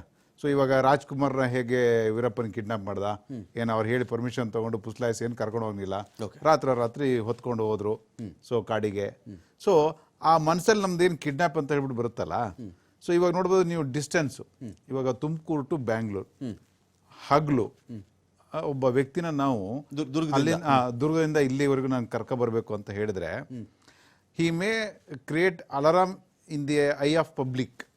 ಸೊ ಯಾರಾದ್ರೂ ಕೂತ್ಕೊಂಡೆ, ಯಾರಾದ್ರೂ ಟೋಲಲ್ಲಿ ಏನಾರು ಹೇಳಿದ್ರೆ ಸ್ಟಾಪ್ ಮಾಡಿ ಸಿಗ ಹಾಕೊಳ್ಳೋ ಚಾನ್ಸಸ್ ಇರುತ್ತೆ. ಹಾಗಾಗಿ ದಿ ಮೆಥಡ್ ಆಫ್ ಕಿಡ್ನಾಪ್ ಇದೆಯಲ್ಲ ಅದು ಚೇಂಜ್ ಆಗುತ್ತೆ. ನಾನು ಬಲಾತ್ಕಾರವಾಗಿ ಕರ್ಕೊಂಡು ಹೋಗೋದ್ರಿಂದ ನಾವು ಸಿಗಾಕೊಳ್ತೀವಿ ಅಂತ ಹೇಳ್ಬಿಟ್ಟು ಅದನ್ನ ಪುಸ್ಲಾಯಿಸಿ ಕರ್ಕೊಂಡು ಕಿಡ್ನಾಪ್ ಮಾಡೋದಿದೆಯಲ್ಲ, it's a method of kidnap ಅಷ್ಟೇ. ಇಲ್ಲ ಪುಸ್ಲಾಯಿಸಿನೂ ನಾನು ಕಿಡ್ನಾಪ್ ಮಾಡ್ಬೋದು, ಇಲ್ಲ ನಾನು ಬಲವಂತವಾಗಿ ಕಿಡ್ನಾಪ್ ಮಾಡ್ಬೋದು. ಎಲ್ಲ ಕಿಡ್ನಾಪ್ಗಳ ಉದ್ದೇಶ ಕೊಲೆನೇನಾ? ಅಲ್ಲ, ಕಿಡ್ನಾಪ್ ಬೇರೆ, ಕೊಲೆ ಬೇರೆ. ಫಸ್ಟು ನಾನು ಅದನ್ನ ಹೇಳ್ತೇನೆ, ಇವಾಗ ಕೊಲೆ ಮಾಡೋ ಉದ್ದೇಶಕ್ಕೆ ಕಿಡ್ನಾಪ್ ಮಾಡಿದ್ರ ಅಂತ ಹೇಳ್ಬಿಟ್ಟು ನಾನು ಹೇಳ್ತಾ ಇಲ್ಲ. ಇಲ್ಲಿ ಬರೀ ಒಂದು ಕಿಡ್ನಾಪ್ ಸೆಕ್ಷನ್ ಅಲ್ಲಿ ಇದೀನಿ ಅಷ್ಟೇ ನಾನು. ಸೊ ಕಿಡ್ನಾಪ್ ಆದ್ಮೇಲೆ ಕೊಲೆ ಆಗಿದೆ, ಆದ್ರೆ ಮೊದಲೇ ಉದ್ದೇಶ ಇತ್ತ ಇಲ್ವೋ ಗೊತ್ತಿಲ್ಲ, ಆದ್ರೆ ಕೊಲೆ ಅಂತೂ ಆಗಿದೆ, ಕಿಡ್ನಾಪ್ ಅಂತೂ ಆಗಿದೆ. ಬಟ್ ಕಿಡ್ನಾಪ್ ಯಾವ ತರ ಆಗಿದೆ ಅನ್ನೋದು ಇಂಪಾರ್ಟೆಂಟು. ಸೊ ನನಗೆ ಇಲ್ಲಿ ಏನ್ ಕಂಡು ಬಂತು ಅಂತಂದ್ರೆ, ಸೊ ಒಬ್ಬ ವ್ಯಕ್ತಿನ ನೀವು ಅಲ್ಲಿಂದ ಇಲ್ಲಿವರೆಗೆ ಚಿತ್ರದುರ್ಗದಿಂದ ನೀವು ಬೆಂಗಳೂರಿಗೆ ಕರ್ಕೊಬರ್ಬೇಕು ಅಂತ ಹೇಳಿದ್ರೆ ಹಾಡಗ್ಲು ಒಬ್ಬನ ಕಾರಲ್ಲಿ ಕೂರಿಸ್ಕೊಂಡು, ಸೊ ಬಲವಂತವಾಗಿ ಕರ್ಕೊಬಂದ್ರೆ ಅವನು ಬೇರೆಯವರಿಗೆ ಅಲರ್ಟ್ ಆಗುತ್ತೆ. ಸೊ ಇವನೇ ಏನಾದ್ರು ಕಿರ್ಚಿ ಅಥವಾ ಇನ್ನೇನೋ ಆಗುತ್ತೆ, ನಾವು ಸಿಗಾಕೋತೀವಿ ಅಂತ ಹೇಳ್ಬಿಟ್ಟು ಪುಸ್ಲಾಯಿಸಿ ಕರ್ಕೊಬರೋದಿದೆಯಲ್ಲ, ಅದ್ರೂ ಕೂಡ ಕಿಡ್ನಾಪ್ ಅಂತಾರೆ ಕರೀತಾರೆ. ಸೊ ಹಾಗಾಗಿ ನಮ್ ಏನು ಊಹೆ ಇದೆಯಲ್ಲ, ಈ ತರ ಬಲವಂತವಾಗಿ ಎತ್ಕೊಬಂದ್ರೆ ಇದು ಡೆಫಿನಿಷನ್ ಅಪ್ಲೈ ಆಗುತ್ತೆ ಅಂತ, ಅದು ತಪ್ಪು. ಸೊ ಇದು ಕಿಡ್ನಾಪಿಗೆ ಸಂಬಂಧಪಟ್ಟಿದ್ದು. ಇವಾಗ when it comes to defence, so ನಾನು ಕಿಡ್ನಾಪೇ ಮಾಡಿಲ್ಲ, ಅವನ್ನ ಹೇಳ್ಬಿಟ್ಟು ಕರ್ಕೊ ಬರ್ತಾ ಇದ್ದೆ ಅಂತ ಹೇಳ್ಬಿಟ್ಟು ನೀವು ಹೇಳ್ಬೋದು. ಆಯ್ತಾ? ದಿ ಸಬ್ಸಿಕ್ವೆಂಟ್ ಈವೆಂಟ್ ಇದೆಯಲ್ಲ, ಆಯ್ತಪ್ಪ ನೀನು ಅವನಿಗೆ ಬುದ್ಧಿವಾದ ಹೇಳಕ್ಕೆ ಅಂತ ಕರ್ಕ ಬಂದೆ ಅಲ್ವಾ, ಸೊ ಅವ್ರ ಮನೆಯವ್ರಿಗೆ ಹೇಳ್ಬಿಟ್ಟು ಕರ್ಕ ಬರ್ಬೇಕಾಗಿತ್ತು, ಮಾಹಿತಿ ಕೊಡ್ಬೇಕಾಗಿತ್ತು. ಆಯ್ತಾ? ಇಲ್ಲ ಬುದ್ಧಿವಾದ ಹೇಳೋದಕ್ಕೆ ನೀನು ಪೊಲೀಸರಿಗೆ ದೂರು ಕೊಟ್ಬಿಟ್ಟೆ ಬುದ್ಧಿವಾದ ಹೇಳ್ಬೇಕಾಗಿತ್ತು, ನೀನು ಅಲ್ಲೇ ಹೇಳಿಸ್ಬೋದಿತ್ತು. ಏನು ಬೆಂಗಳೂರಿಗೆ ಕರ್ಕ ಬಂದೆ ಬುದ್ಧಿವಾದ ಹೇಳಿಸ್ಬೇಕೇನು? ದೊಡ್ಡವ್ರು ಇರ್ತಾರೆ, ಏನು ಚಿಕ್ಕ ಮಕ್ಕಳಲ್ಲ, 18 ವರ್ಷದ ಒಳಗಿನವರಲ್ಲ ಇವ್ರು ಯಾರು. ಹೌದು ದಿಲೀಪ್ ಅವರೇ, ಅಲ್ಲ ಆಗ್ಲಿ ಏಜ್ಡ್ ಇದ್ದಾರೆ, ಪ್ರಬುದ್ಧರಿದ್ದಾರೆ, ಬಾರೋ ಮಾತಾಡೋಣ ಅಂದ್ರೆ ಫ್ರೆಂಡ್ಸ್ ಬಾರೋ ಅಂತ ಕರೆದಿದ್ದಕ್ಕೆಲ್ಲ ಅಪ್ಪ ಅಮ್ಮನ ಕರೆದು 4 ಜನ ಪಂಚರ ಸಮಕ್ಷಮದಲ್ಲೆಲ್ಲ ಮಾತಾಡ್ಬೇಕಾಗಿತ್ತು. ಹಂಗಿಲ್ಲ. ಇವಾಗ ಏನಾಗುತ್ತೆ, ಡಿಫೆನ್ಸ್ ತಗೊಂಡ್ರೆ ಒಂದು ಪ್ರಾಬಬಲ್ ಡಿಫೆನ್ಸ್ ಅಂತ ತಗೋಬೇಕು. ಸೊ ಸುಮ್ಮನೆ ಏನೋ ಒಂದು ಡಿಫೆನ್ಸ್ ತೊಗೊಳಕ್ಕಾಗಲ್ಲ. ಅಯ್ಯೋ ಪಪ್ಪ ನಾನು ಅವನೇನೋ ಬುದ್ಧಿ ಹೇಳಕ್ಕೆ ಅಂತ ಹೇಳ್ಬಿಟ್ಟು ಕರ್ಕೊಂಡು ಹೋಗ್ತಾ ಇದ್ದೆ, ಅಲ್ಲಿ ನೋಡ್ರಿ ಏನೋ ಸಿಟ್ ಬಂದು ಹೊಡೆದ್ಬಿಟ್ಟು ಸತ್ತೋಗ್ಬಿಟ್ರು, ಇದು ಅಂದ್ರೆ ಮರ್ಡರ್ ಅಲ್ಲ, ಬೈ ಅನ್ಎಕ್ಸ್ಪೆಕ್ಟೆಡ್ ಆಗಿ ಹಿ ಡೈಡ್ ಅಂತ ಹೇಳ್ಬಿಟ್ಟು ಹೇಳಿಕ್ ಬರೋದಿಲ್ಲ. ಸೊ ನಿಮಗೆ ನೋಡ್ಬೋದು ಆಕ್ಸಿಡೆಂಟ್ ಇರ್ಬೋದು, ಎಲ್ಲೋ ಒಬ್ಬ ಹೋಗ್ತಾ ಇದ್ದ, ಯಾರ್ದೋ ಒಂದು ಕಟ್ಟಡ ಕುಸಿದ್ ಬಿತ್ತು, ಆಯ್ತಾ, ಅಂದ್ರೆ ಇಲ್ಲ ಕಟ್ಟಡನ ಸರಿಯಾಗಿ ಕಟ್ಟಿಲ್ಲ, ಸೊ ನೆಗ್ಲಿಜೆನ್ಸ್ ಇರುತ್ತೆ. ಸೊ ಅಂತ ಸಂದರ್ಭ ಆಗಂತಹ ಮರ್ಡರ್ ಇರ್ಬೋದು, ಅಂದ್ರೆ ಅಲ್ಲೂ ಜೀವ ಹೋಗಿರುತ್ತೆ, ಇಲ್ಲೂ ಜೀವ ಹೋಗಿರುತ್ತೆ. ದಿ ಮೆಥಡ್ ಆಫ್ ಅಂದ್ರೆ losing of life is A different. Correct. So ಹಾಗಾಗಿ ಓಕೆ.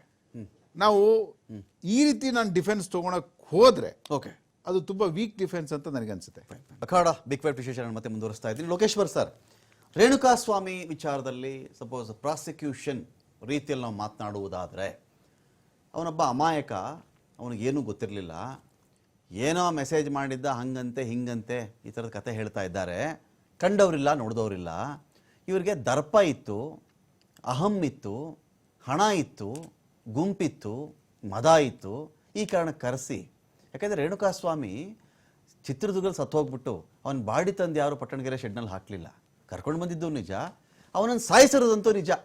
ಈ 17 ಜನರಲ್ಲಿ ಯಾರು ಎಷ್ಟು ತೀವ್ರವಾಗಾದರೂ ಹೊಡೆದಿರಲಿ, ಕೆಲವರು ಹೊಡಿಲಿಲ್ಲ ಅಂತ ಹೇಳಬಹುದು, ಕೆಲವರು ನಾನು ಕಡಿಮೆ ಇಟ್ಟು ಹೊಡೆದೆ ಅಂತ ಹೇಳಬಹುದು, ಕೆಲವರು ನಾನು ಜಾಸ್ತಿ ಹೊಡೆದೆ ಅಂತ ಹೇಳಬಹುದು, ಯಾರು ಹೇಳದೇ ಇದ್ದರೂ ಸಾಕ್ಷ್ಯಗಳ ಮೂಲಕ ಅದು ಪ್ರೂವ್ ಆಗಿದ್ದಾದರೂ ಆಗಬಹುದಾಗಿತ್ತು. ಈ ಮೂಲಕ ನೀವು ಹೊಡೆ ಸಾಯಿಸಿದಿರಿ ಅಂತ ಭಾಗ 1 ಬರುತ್ತೆ. ಸೊ ಈ ವಿಚಾರಗಳಲ್ಲಿ ಏನು ಬರುತ್ತೆ ಅಂದರೆ, ಇಂಟೆನ್ಷನ್ ಇರಲಿಲ್ಲ ನಮಗೆ ಅಂತ ಒಂದು ವಿಷಯ ಇರುತ್ತಲ್ಲ ಸರ್ ಲೋಕೇಶ್ವರ್ ಸರ್, ಆ ಉದ್ದೇಶ ಇರಲಿಲ್ಲ. ನನಗೂ ಕಾನೂನಿನ ಅರಿವಿದೆ, ಹೊಡೆದ್ರೆ ಸತ್ತೋಗ್ಬಿಡ್ತಾನೆ, ಸತ್ತೋದ್ರೆ ನಮಗೇನು ಪನಿಷ್ಮೆಂಟ್ ಆಗುತ್ತೆ ಅಂತ ಗೊತ್ತಿದ್ದು ಕೂಡ ನಾನು ಮಾಡಿಲ್ಲ. ಇದು ವಿಚಾರಿಸ್ಬೇಕಾದ್ರೆ ಆ ಡೇಟ್ ಬಿತ್ತು, ಅಷ್ಟೊತ್ತಿಗೆ ಸತ್ತೋಗ್ಬಿಟ್ಟ. ಈಗ ಸಾಮಾನ್ಯವಾಗಿ ಈ ಟ್ರಾಫಿಕಲ್ಲಿ ರೋಡ್ ರೇಜ್ ಆಗುತ್ತಲ್ಲ ಲೋಕೇಶ್ವರ್ ಸರ್, ರೋಡ್ ರೇಜು, ಯಾರೋ ಗಾಡಿ ಟಚ್ ಆಗಿಬಿಡುತ್ತೆ, ಪಾರ್ಕಿಂಗ್ ವಿಚಾರಕ್ಕೆ ಯಾರೋ ಗಲಾಟೆ ಮಾಡಿ, ಮೊನ್ನೆ ಹುಮಾ ಕುರೇಶಿ ಸಂಬಂಧಿಕ ಗೇಟ್ ಮುಂದೆ ಯಾವುದೋ ಗಾಡಿ ಪಾರ್ಕ್ ಮಾಡಿದ್ದ ಅಂತ ಹೇಳಿ ಆ ಗೇಟ್ ಮುಂದೆ ಪಾರ್ಕಿಂಗ್ ವಿಚಾರ ಗಲಾಟೆ ಆಗ್ಬಿಟ್ಟು ಚಾಕು ಚುಚ್ಚಿಬಿಟ್ಟು ಸಾಯಿಸೇ ಬಿಟ್ಟಿದ್ದಾನೆ ಅವನು, ಹುಮಾ ಕುರೇಶಿ ಸಂಬಂಧಿಕ ಅವನು. ಇಂಥ ವಿಚಾರಗಳಲ್ಲಿ ಈ ಆ ಕ್ಷಣದಲ್ಲಿ ಆ ಸ್ಥಳದಲ್ಲಿ ಉಂಟಾಗುವ ಕೋಪಕ್ಕೂ ಬಂದಿದ್ದ ಮಾತುಕತೆಗೇನೆ ಬಾಯಿಗೆ ಬಂದಂಗೆ ಮಾತಾಡ್ಬಿಟ್ಟ, ಹೊಡೆದ್ಬಿಟ್ವಿ, ಈ ಥರ ಸ್ಟ್ಯಾಂಡ್ ತೊಗೊಂಡು ಅದು ಹೇಗೆ ಸರ್? ಅದೆರಡು ಡಿಫ್ರೆನ್ಸ್ ಹೇಗಿರುತ್ತೆ ಅಂತ ನಾನು ಈಗ ನಿಮ್ಗೆ ಫಸ್ಟ್ ಹೇಳ್ಬೇಕಾದ್ರೆ ಅದನ್ನ ಹೇಳಿದೆ. 302, 304 ಎರಡು ಒಂದೇ ಗೆರೆ ಅಷ್ಟೇ, ಅಲ್ಲಿ ಜಾಸ್ತಿ ಈಗ ತಾಯಿ ಒಂದು ಮಗು ಮೇಲೆ ಕೋಪ ಬರುತ್ತೆ, ಒಂದ್ ಲಟಣಿಗೆ ತಗೊಂಡ್ ಬೀಸ್ಬಿಡ್ತಾಳೆ, ಅದು ಹೋಗಿ ತಲೆ ಹೊಡೆಯುತ್ತೆ, ತಲೆ ಹೊಡೆದು ಮಗು ಸತ್ತೋಗ್ಬಿಡುತ್ತೆ. ಅಲ್ಲಿ ವಿಚಾರ ಡೆತ್ ಆಗಿರೋದು ನಿಜ, ಇವಳು ಹೊಡೆದಿರೋದು ನಿಜ. ನಮ್ಮಲ್ಲಿ ಸೆಕ್ಷನ್ ಆಫ್ ಲಾ ಅವ್ರಿಗೆ ಅಪ್ಲೈ ಮಾಡೋದು ಫಸ್ಟ್ 302ಗೆ ಹಾಕೋದು, 304ಗೆ ಹಾಕೋದಿಲ್ಲ. ಇನ್ವೆಸ್ಟಿಗೇಷನ್ ನಲ್ಲಿ ಅವಳು ಆಕಸ್ಮಿಕವಾಗಿ ಎಸ್ದಾಗ ಆಗಿದ್ದು ಅನ್ನೋದಾದ್ರೆ 304 ಚಾರ್ಜ್ ಶೀಟ್ ಹಾಕ್ತಿವಿ. ಕೋರ್ಟ್ ಅಲ್ಲಿ ಅವರು ಡಿಫೆನ್ಸ್ ಗೆ ಅದ್ ಮಾಡ್ಕೊಂತಾರದು. ಇಲ್ಲಿ ಒಂದೇ ಗೆರೆಯಲ್ಲಿ ಮೋಟಿವ್ ಸಾಯಿಸ್ಲೇಬೇಕು ಅಂತ ತಗೊಂಬರೋದು 302 ಆಗುತ್ತೆ. ಒಡೆದ ಏಟಿಂದ ಆಕಸ್ಮಿಕವಾಗಿ ಸತ್ತೋದ ಅನ್ನೋದೈತಲ್ಲ, ಅದು 304ಗೆ ಅಂತ ತರ್ತೀವಿ. ಸಿಂಪಲ್ ಆಗಿ ಹೇಳ್ತಾ ಇದ್ದೀನಿ ನಾನು, ಅದಕ್ಕೆ ಡೀಟೇಲ್ ಡೆಫಿನೇಷನ್ಸ್ ಜಾಸ್ತಿ ಇದೆ ಅದ್ರ ವಿಚಾರದಲ್ಲಿ. ಯಾಕಂದ್ರೆ ತುಂಬಾ ಜಡ್ಜ್ಮೆಂಟ್ಸ್ ಸುಪ್ರೀಂ ಕೋರ್ಟ್ ಮಾಡಿದಾವೆ, ಹೈಕೋರ್ಟ್ ಮಾಡಿದೆ ಈ ವಿಚಾರಗಳಲ್ಲಿ. ಈಗ ಈ ಕೇಸ್ ಅಲ್ಲಿ ಅದೆಲ್ಲ ನೆಕ್ಸ್ಟ್ ಸ್ಟೆಪ್ ಅಲ್ಲಿ ಟ್ರಯಲ್ ಅಲ್ಲಿ ಯೋಚನೆ ಮಾಡುವಂತ ವಿಚಾರಗಳಾಗಿದ್ದೇವೆ. ಈ ಸ್ಟೇಜ್ ಅಲ್ಲಿ ಆಕೆಗಾದ ಅವಮಾನಕ್ಕೆ ಅವನ್ಗೆ ದರ್ಶನ್ಗೆ ಹೇಳಿದ್ರಿಂದ ಅವ್ನ ಹೆಂಗಾರ ಮಾಡಿ ಕರ್ಕೊಂಬರ್ರಿ ಅಂತ ಹೇಳಿರೋದು. ನೀವು ಎತ್ಕೊಂಬತ್ತೀರೋ, ಸುಳ್ಳು ಹೇಳ್ಕೊಂಡ್ ಕರ್ಕೊಂಬತ್ತೀರೋ, ಅದೆಲ್ಲ ಪ್ರಶ್ನೆ ಈ ಸ್ಟೇಜ್ ಅಲ್ಲಿ ವಿಚಾರ ಇಲ್ಲ. ಹೆಂಗೋ ಮಾಡ್ಕೊಂಡ್ ಕರ್ಕೊಂಬರ್ದು, ಸುಳ್ಳು ಹೇಳಕ್ ಕರ್ಕೊಂಡ್ ಬಂದಾರ. ಈಗ ಅದಕ್ಕೆ ಲಾಯರ್ ಅವರು ಅಭಿಮತ ಸರಿಯಾಗಿ ಅವರು ಹೇಳಿದಾರೆ ಅದನ್ನ. ಸೊ ಸೇಮ್ ಮೆಥಡ್ ಅಲ್ಲಿ ಬಂದಿದ್ದಾರೆ. ನೆಕ್ಸ್ಟ್ ಇಲ್ಲಿ ಬಂದು ಅವಳು ಚಪ್ಲಿ ಹೊಡೆದ್ಲು, ಆಮೇಲೆ ಇವ್ರ ಕೈಯಲ್ಲಿ ಬೆಲ್ಟಲ್ಲಿ ಹೊಡೆದ, ನೆಕ್ಸ್ಟ್ ಅವರೆಲ್ಲ ದೊಣ್ಣೆ ಮತ್ತೊಂದಲ್ಲಿ ಹೊಡೆದ್ರು, ಮತ್ತೆ ಎಲ್ಲಾ ಪಾರ್ಟ್ಸ್ಗೂ ಡ್ಯಾಮೇಜ್ ಮಾಡಿದ್ರು. ಇದೆಲ್ಲದು ಸಾಕ್ಷಿಗಳಲ್ಲಿ ಬಂದ್ಬಿಟ್ಟಿದೆ. ಮತ್ತೆ CCTV ಫುಟೇಜ್ಗಳು ಅಲ್ಲೇದು ಶೆಡ್ ಅಲ್ಲಿ ಅವ್ನು ಇದ್ದಿದ್ದು, ಮಾಡಿದ್ದು, ಹೋಗಿದ್ದು, ಬಂದಿದ್ದು ಎಲ್ಲ ಇದೆ. ಮತ್ತೆ ಬಾಡಿ ಅಲ್ಲಿಂದ ಡಿಸ್ಪೋಸ್ ಆಗೋದಕ್ಕೆ ಹೊರಟಂತ ಸಂದರ್ಭಗಳು, ಅವರಲ್ಲಿ ಇದ್ದಿದ್ದು ಲೊಕೇಶನ್ ಡಂಪಿಂಗ್ ಇಂದ ಎಲ್ಲ ಒಂದ್ ಹಂತದಲ್ಲಿ ಸಾಕಷ್ಟು ಎವಿಡೆನ್ಸ್ ಎಗನೆಸ್ಟ್ ಈ ಟೀಮ್ 17 ಮೆಂಬರ್ಸ್ ಇವ್ರ ವಿರುದ್ಧ ಬಂದಿರೋದ್ರಿಂದ ಸುಪ್ರೀಂ ಕೋರ್ಟ್ ಆ ಮಾತ್ರಲ್ಲೇ ಸೀರಿಯಸ್ ಆಗಿ ಒಂದು ಇಷ್ಟೆಲ್ಲ ಎವಿಡೆನ್ಸ್ ಇದ್ದು ಹೈಕೋರ್ಟ್ ಯಾಕೆ ತೀರ್ಮಾನ ಈ ತರ ತಗಂತು, ಇದನ್ನ ಮಾಡಬಾರ್ದಿತ್ತು, ಈ ತರ ಯಾವ ಹೈಕೋರ್ಟ್ ಮಾಡ್ಕೊಡುದು ಇನ್ ಮುಂದೆ ಅನ್ನೋ ವಿಚಾರ ಎಲ್ಲ ಇಟ್ಕೊಂಡೇನೆ ಅವ್ನು ಸೆಲೆಬ್ರಿಟಿ ಅಂತ ಆಗ್ಲಿ ಇನ್ನೊಂದಂತ ಅಲ್ಲ, ಅದು rule is rule even for A pool ಅಂತ ಏನೊಂದು ನಾವು ಸಾಮಾನ್ಯ ಭಾಷೆಯಲ್ಲಿ ಮಾತಾಡ್ತೀವಿ. ಆ ರೀತಿಯಲ್ಲಿ ಅವನು ರೇಣುಕಾಸ್ವಾಮಿ ಎಂತವನು, ಅವನಿಗೆ 6,000ಕ್ಕೋ 7,000ಕ್ಕೋ ಅಲ್ಲಿ ಮೆಡಿಕಲ್ ಶಾಪ್ ಅಲ್ಲಿ ಕೆಲಸ ಮಾಡ್ತಿದ್ದ ಹುಡುಗ ಅವನು ಜೀವನು ಒಂದೇನೆ, ರಾಷ್ಟ್ರಪತಿ ಜೀವನು ಒಂದೇ ಅಂತ. ರಾಷ್ಟ್ರಪತಿ ಜೀವ ಬೇರೆ, ಇವನು ರೇಣುಕ ಸ್ವಾಮಿ ಜೀವ ಬೇರೆ ಅಂತ. ಯಾಕಂದ್ರೆ ಲಾಸ್ಟ್ ಒಂದು ಪೊಸಿಷನ್ ಅಂತ ನಮ್ಮ ದೇಶದಲ್ಲಿರೋದು ರಾಷ್ಟ್ರಪತಿ ಮತ್ತು ಆ ರಾಷ್ಟ್ರಪತಿಗೆ ಏನ್ ಒಂದ್ ಓಟ್ಗೆ ನಾವು ಅವಕಾಶ ಕೊಟ್ಟಿದ್ವಿ, ಈ ಕೂಲಿಯವನ್ಗೆ ಒಂದ್ ಓಟ್ ಅಂತ ಕೊಟ್ಟಿದ್ವಿ. ಈಗ ರೂಲ್ ಅವ್ರಿಗೆ ಇವನ್ಗೂ ಅದೇ ಲೋಕೇಶ್ವರ್ ಸರ್, ಇವನ್ಗೂ ಅದೇ 3-0 ಅವ್ರಿಗೂ ಅದೇ 3-0. ಈ ವಿಚಾರದಲ್ಲಿ ಮಸೂದೆ ಮಂಡೇನು ಆಯ್ತು, ತಮ್ಗೆಲ್ಲ ಗೊತ್ತಿರ್ಬೇಕು. ಮಸೂದೆನು ಒಂದು ಮಂಡನೆ ಮಾಡಿದ್ರು. ಈ ತರ ಜೈಲ್ಗೆ ಹೋದ್ರೆ ಯಾರು ಅಧಿಕಾರದ ಕಳಿಬಹುದು ಅನ್ನೋ ಒಂದು ಮಸೂದೆನು ತರಕ್ ಪ್ರಯತ್ನ ಮಾಡಿ. ಯಾಕೆಂದ್ರೆ ಕಾನೂನನ್ನ ಎಲ್ಲರಿಗೂ ಈಕ್ವಲ್ ಆಗಿ ನೋಡ್ಬೇಕು ಅನ್ನೋ ಉದ್ದೇಶದಲ್ಲಿ ದೇಶದಲ್ಲಿ ಅರಾಜಕತೆಗಳು ಮುಂದೆ ಯಾವತ್ತೂ ಬೆಳಿಬಾರ್ದು. ಸೆಲೆಬ್ರಿಟಿ, ದುಡ್ಡಿರೋರು, ಶಕ್ತಿವಂತರು, ಬಲಾಢ್ಯರು ಅವ್ರಗಳಿಗೆ ಜೀವ ಈ ಪ್ರಜಾಪ್ರಭುತ್ವದಲ್ಲಿ ಅವಕಾಶ ಜಾಸ್ತಿ ಅನ್ನೋ ಮಾತು ಸಾಮಾನ್ಯ ಜನದಿಂದ ಆಚೆಗೆ ಹೋಗ್ಬೇಕು ಫಸ್ಟ್. ಲೋಕೇಶ್ವರ್ ಸರ್, ಕೋರ್ಟ್ ವಿಚಾರಗಳ ಬಗ್ಗೆ ಮಾತಾಡಕ್ ಹೋದಾಗ ಜನರಲ್ಲಿ ಸಾಮಾನ್ಯ ಅವ್ರ ಲಾಯರ್ ಹತ್ರ ಇಂಥ ಲಾಯರ್ ಹತ್ರ ಹೋದಕ್ಕೆ ಬೇಲ್ ಸಿಗುತ್ತೆ, ಇಂಥ ಜಡ್ಜ್ ಮುಂದೆ ಹೋದ್ರೆ ಬೇಲ್ ಸಿಗುತ್ತೆ, ಅದು ಆಗುತ್ತೆ. ಈ ತರದೆಲ್ಲ ಚರ್ಚೆ ಸಾಮಾನ್ಯ ಮಟ್ಟದಲ್ಲಿ ಮಾತಾಡೋಂಗಾಗಿದೆ. ಇದಕ್ಕೆ ಇವತ್ತು ಸುಪ್ರೀಂ ಕೋರ್ಟ್ ತೀರ್ಮಾನ ಒಂದು ನ್ಯಾಯದ ಬಗ್ಗೆ ದೊಡ್ಡ ನಂಬಿಕೆ ಬರಕ್ ಆಗಿದೆ, ಅದಂತೂ ಸತ್ಯ. ಲೋಕೇಶ್ವರ್ ಸರ್ ಏನ್ ಹೇಳ್ತಾರೆ ಅಂದ್ರೆ, ಅವ್ರ ಕಡೆಯವರು, ದರ್ಶನ್ ಕಡೆಯವರು, ಅವ್ರನ್ನ ಫಾಲೋ ಮಾಡೋರು ಅಥವಾ ಅವ್ರನ್ನ ಅಭಿಮಾನಿಸೋರು ಒಂದು ಮಾತು ಹೇಳಿಬಿಡ್ತಾರೆ. ರೇಣುಕಾ ಸ್ವಾಮಿ ಏನ್ ಮಾಡಿದ್ದ ಗೊತ್ತಾ, ಅವನೇನ್ ಮಾಡಿದ್ದ ಗೊತ್ತಾ, ನಿಮ್ಮ ಮನೇಲಿ ತಂಗಿಗೋ ಅಕ್ಕನಿಗೋ ಅಮ್ಮನಿಗೋ ಹಿಂಗೆ ಮಾಡಿದ್ರೆ ನೀವು ಬಿಟ್ಬಿಡ್ತಾ ಇದ್ರಾ, ಸುಮ್ಮನೆ ಬಿಟ್ಬಿಡ್ತಾ ಇದ್ರಾ ನೀವು ಅಂತ ಹೇಳಿ. ಈ ಕಾರಣ ಕೋರ್ಟ್ ಲೆವೆಲ್ ನ್ಯಾಯಾಂಗದ ಎದುರುಗಡೆ ಅವನು ಇಂತಿಂತ ಕೆಟ್ಟ ಕೆಲಸ ಮಾಡ್ತಾ ಇದ್ದ, ಅದಕ್ಕೆ ಬುದ್ಧಿ ಹೇಳೋಣ ಅಂತ ಮಾಡಿದ್ವಿ, ಅದು ಸ್ವಲ್ಪ ಹೆಚ್ಚು ಕಡಿಮೆ ಆಗ್ಬಿಡ್ತು. ಈ ವಾದ ಸ್ಟ್ಯಾಂಡ್ ಆಗುತ್ತಾ ಸರ್? ನೋಡಿ, ನಿಮ್ಗೆ ಕಾನೂನಲ್ಲಿ ಅದಕ್ಕೋಸ್ಕರನೇ 354 ಅಲ್ಲಿ ಬೇಕಾದಷ್ಟು ಸಬ್ಸೆಕ್ಷನ್ಸ್ ಅನ್ನ ತಂದ್ರು. 354 ಅಲ್ಲಿ ಆರ್ಡರ್ ಮಾಡಿದ್ರು. ಅದ್ರಲ್ಲಿ ಬರೇ ಹುಡುಗಿಯನ್ನ ದೃಷ್ಟಿಸಿ 2 ಸತಿ ನೋಡಿದ್ರು ಅಪರಾಧ ರೀತಿಯಲ್ಲಿ. ಅಷ್ಟೊಂದು ಅದಕ್ಕೂ 7 ವರ್ಷಕ್ಕಿಂತ ಜಾಸ್ತಿ ಪನಿಷ್ಮೆಂಟ್ ಅದ್ರಲ್ಲೂ ತಂದ್ಬಿಟ್ರು.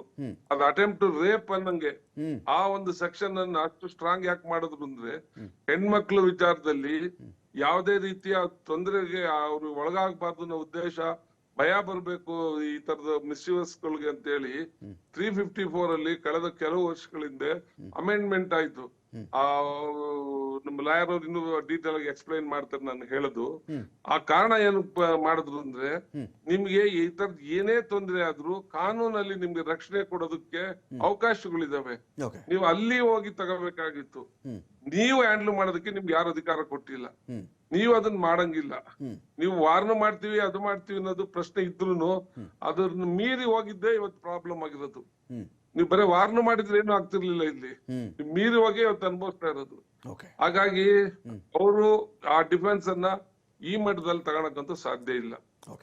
ನಾನು ಮತ್ತಷ್ಟು ಮಾತಾಡ್ತೀನಿ ಒಂದು ಬ್ರೇಕ್ ಆದ್ಮೇಲೆ.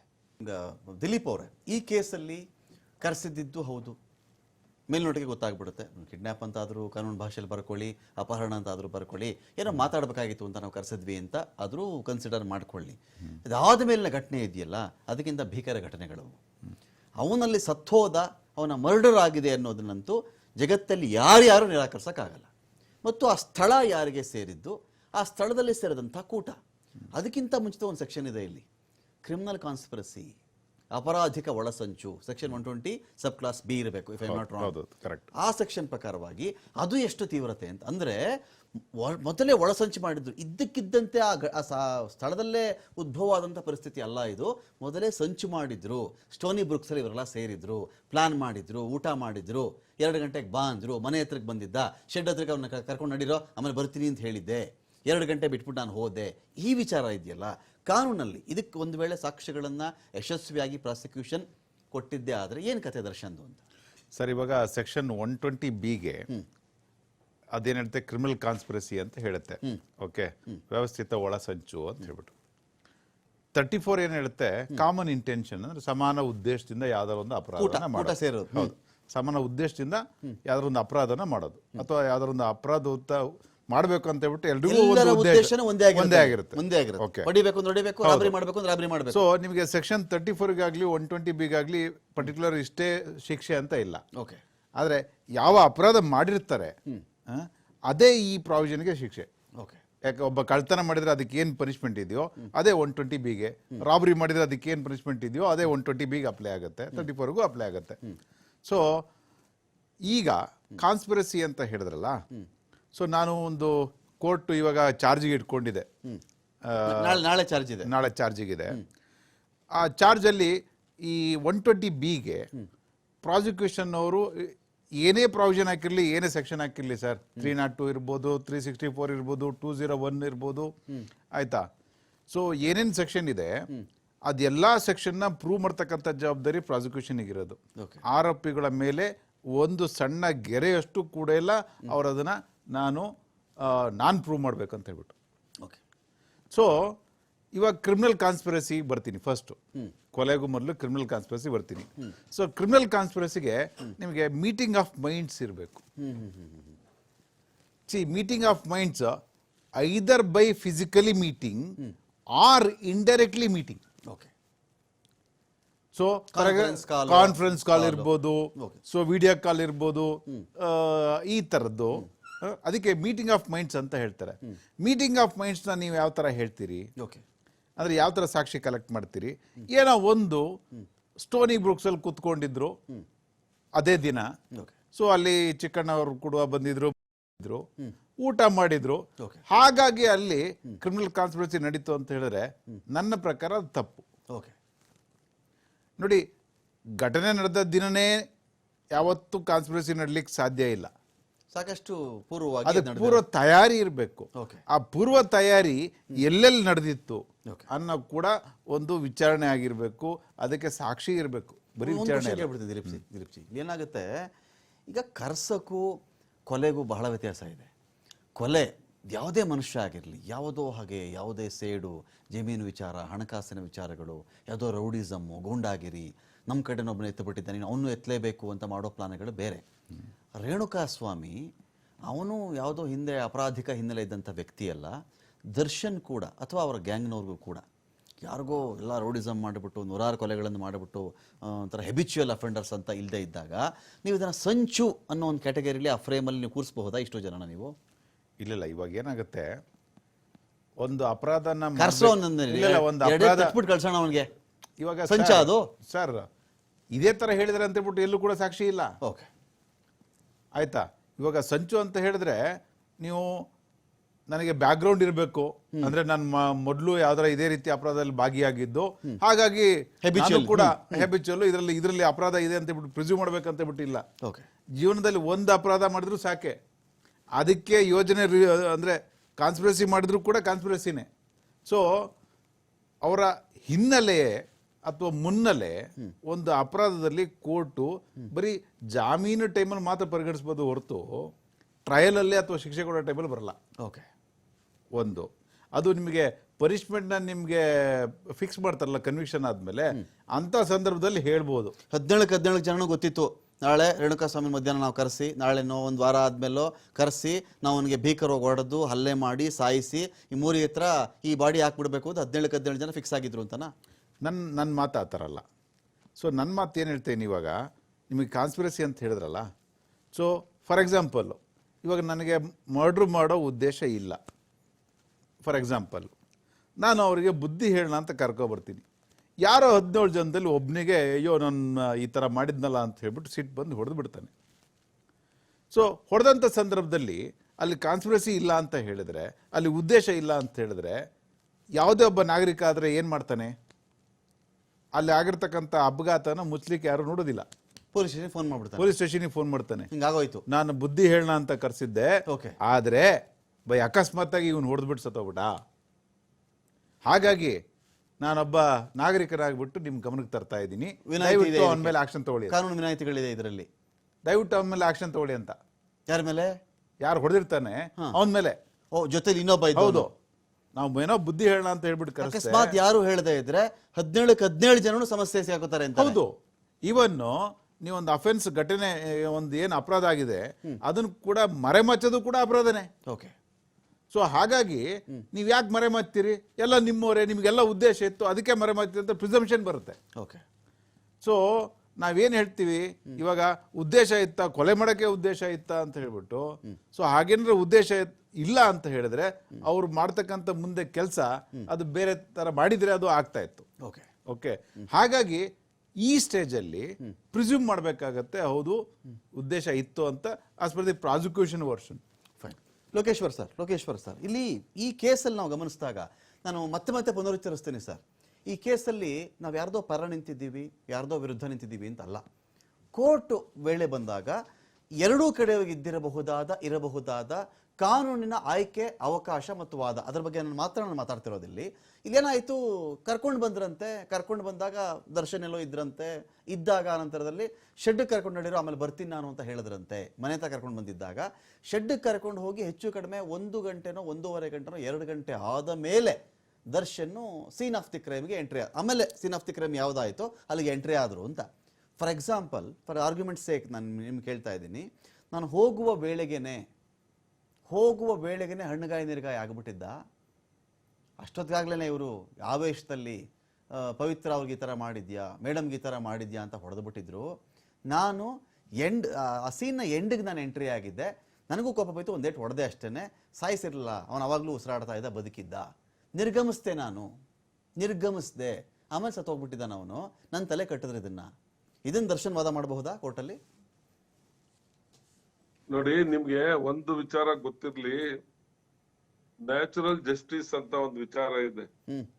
ಒಬ್ಬ ಮನುಷ್ಯ ಅದು ಆಕ್ಸಿಡೆಂಟ್ ಆಗಿ ಬಿದ್ದಿರ್ಲಿ ಅಥವಾ ಎಲ್ಲಿಂದನಾದ್ರು ತೊಂದರೆ ಆಗಿ ರಸ್ತೆಯಲ್ಲಿ ಎಲ್ಲೋ ಬಿದ್ದಿರ್ತಾನೆ, ನಿಮ್ಗೆ ಬೌಂಡೆಡ್ ಡ್ಯೂಟಿ ಇದೆ.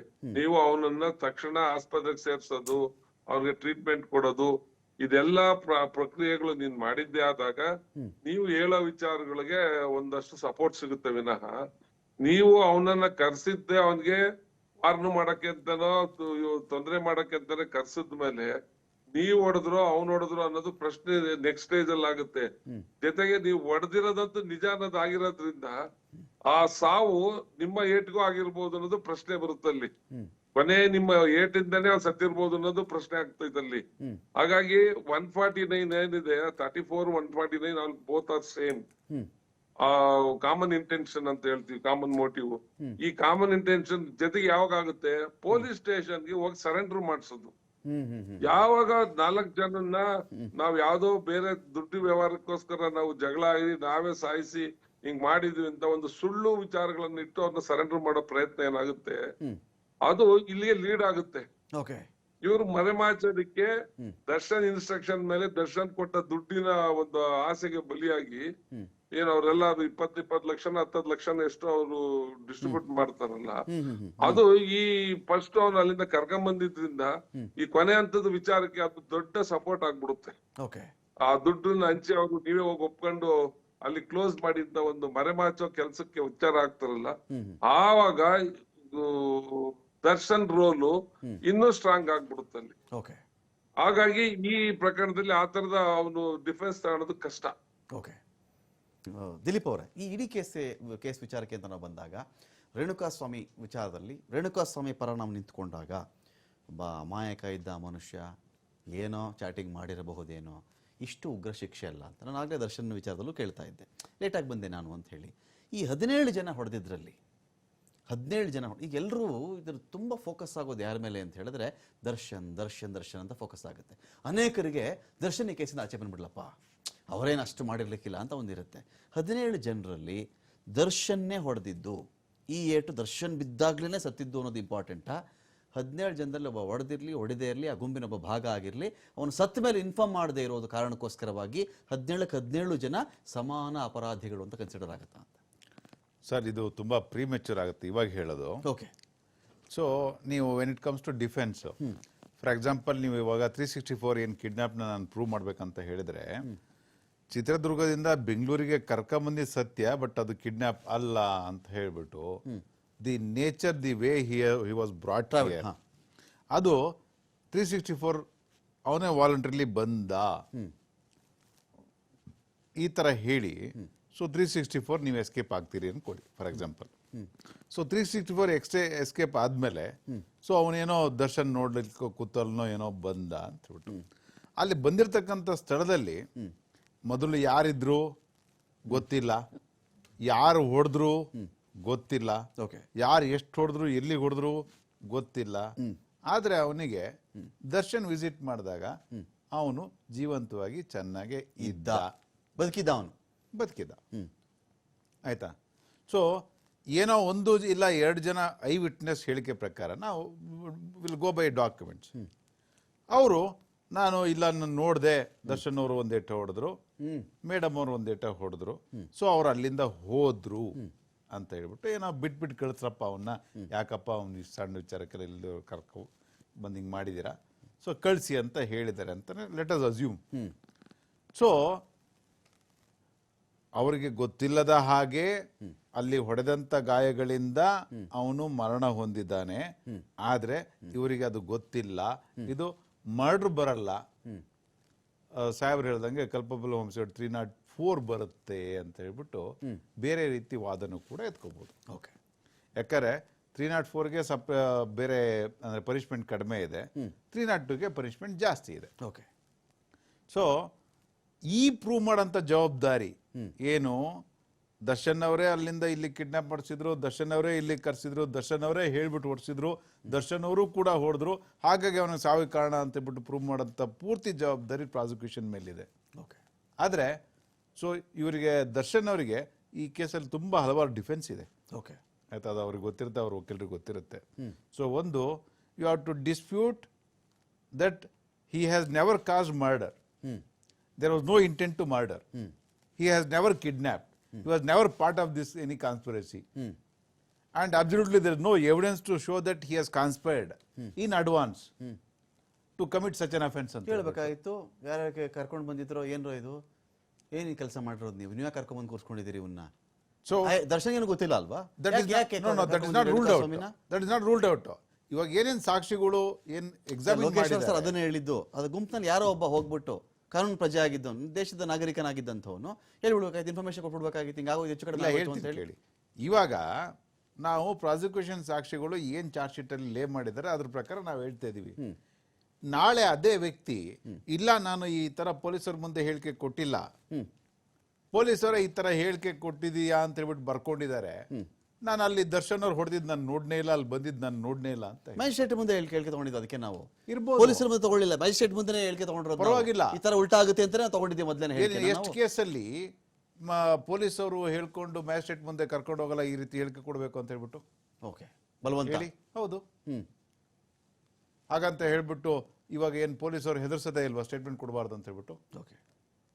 ಸೊ ಅದೇ ಫೈನಲ್ ಎವಿಡೆನ್ಸಾ? ಹಾಗಾಗಿ ಆ ಸಂದರ್ಭನ ಅಲ್ಲಿರ್ತಕ್ಕಂಥ ಸಾಕ್ಷಿ ಏನಾರ ಹೇಳಿ. ಸೊ ಹಾಗೆ ಸೊ ನಿಮಗೆ ಏನಿದೆ ಸಾಕ್ಷಿ? ಫೈನ್, ನಾನು ಚರ್ಚೆ ಮತ್ತೆ ಮುಂದುವರಿಸ್ತೀನಿ ಒಂದು ಬ್ರೇಕ್ ಆದ್ಮೇಲೆ. ಕೇಸಲ್ಲಿ ಇಲ್ಲಿಯವರೆಗೆ ನಾವು ನೋಡಿರೋ ಪ್ರಕಾರ ಕೆಳಹಂತದ ನ್ಯಾಯಾಲಯದಲ್ಲಿ ರೇಣುಕಾಸ್ವಾಮಿ ಪರವಾಗಿಯೂ, ಅಂದರೆ ಟ್ರಯಲ್ ನಡೆದು ತೀರ್ಪಂತು ಅಂತ ನಾನು ಹೇಳ್ತಾ ಇಲ್ಲ, ಬೇಲ್ ವಿಚಾರಕ್ಕೆ ಸಂಬಂಧಪಟ್ಟಂತೆ ಕೋರ್ಟ್ ಅಬ್ಸರ್ವ್ ಮಾಡಿದ್ದು, ಇಂಥವ್ರು ಆಚೆ ಇದ್ದರೆ ಕೇಸ್ಗೆ ಅಪಾಯ ಆಗಬಹುದು, ಸಾಕ್ಷಿಗಳಿಗೆ ತೊಂದರೆ ಆಗಬಹುದು, ಬೆದರಿಕೆ ಒಡ್ಬಹುದು, ಆಮಿಷ ಒಡ್ಬಹುದು ಅನ್ನೋ ಕಾರಣಗಳೇ ನಿರಾಕರಣೆ ಮಾಡಿತ್ತು. ಹೈಕೋರ್ಟಲ್ಲಿ ಬೇಲಾಯಿತು, ಬೆನ್ನೋವು ಅದು ಇದು ಅಂತೇಳಿ. ಈ ಕೇಸಲ್ಲಿ ಬಹಳ interesting point, except Pavithra and Darshan, ಉಳಿದವರಿಗೆ ಏನಕ್ಕೇನ ಪ್ರಕಾರಣ ಸಂಬಂಧ ಇಲ್ಲ. ದರ್ಶನ್ರ ಆಪ್ತ ಗೆಳತಿ ಇದ್ದಿರಬೇಕು, ಪವಿತ್ರ ಆಪ್ತ ಗೆಳತಿ ಇದ್ದಿರಬೇಕು. ಅವ್ರಿಗೇನೋ ಯಾರೋ ಮೆಸೇಜ್ ಮಾಡ್ದ, ಅದನ್ನು ಅವರ ಪಿ ಎಗೆ ಪವಿತ್ರ ಗೌಡ ಅವರು ಹೇಳಿದರು, ಇಂಪರ್ಸೋನ ಆಗ್ಬಿಡು, ನೀನೇ ಪವಿತ್ರ ಗೌಡಳಾಗಿ ಆ ಥರ ನಟಿಸಿ ನಂಬಿಸಿ ರೇಣುಕಾಸ್ವಾಮಿಯೊಂದಿಗೆ ಸಂವಹನ ಕ್ರಿಯೆಯಲ್ಲಿ ತೊಡಗಿ ಆತನ ವಿಳಾಸವನ್ನು ಪತ್ತೆ ಹೆಚ್ಚು ಎಂಬ ಆದೇಶ ಇತ್ತೆಂದು ನಾವು ನಂಬೋಣ, ಫಾರ್ ಆರ್ಗ್ಯುಮೆಂಟ್ ಸೇಕ್.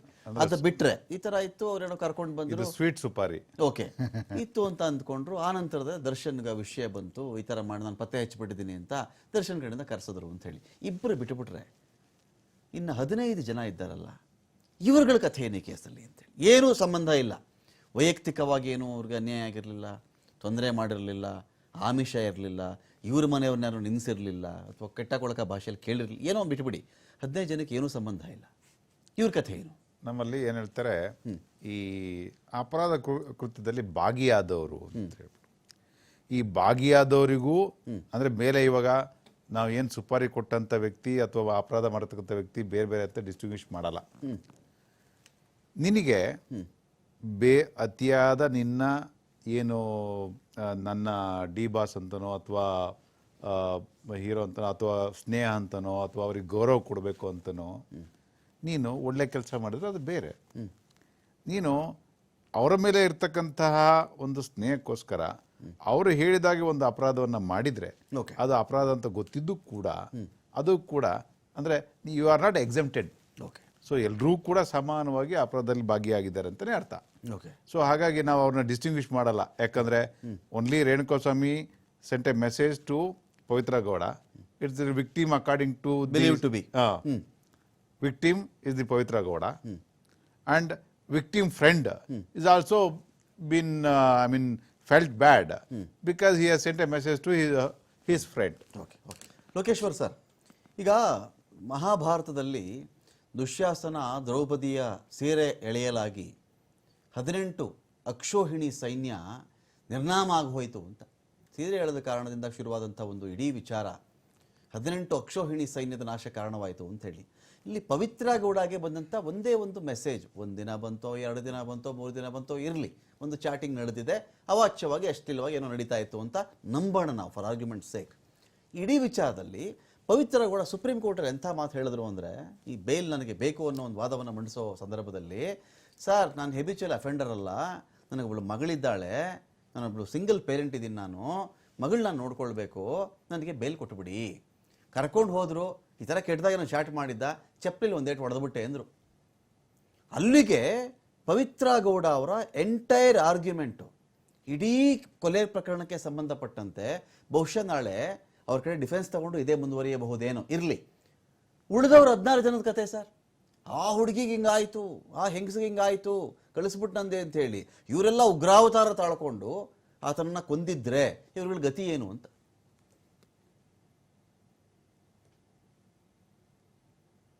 ನೋಡಿ ರಮಾಕಾಂತ್ ಅವ್ರೆ, section of loss different sections ಹಾಕಿದ್ದಾರೆ, ತಾವೆಲ್ಲ ನೋಡಿದೀರ. ಎಲ್ಲವೂ ಸಪರೇಟ್ ಅದು ವಿಚಾರಗಳು, ಮತ್ತೆ ಅದು ಸಪರೇಟ್ ಪನಿಷ್ಮೆಂಟ್ಸ್ ಇದ್ದಾವೆ.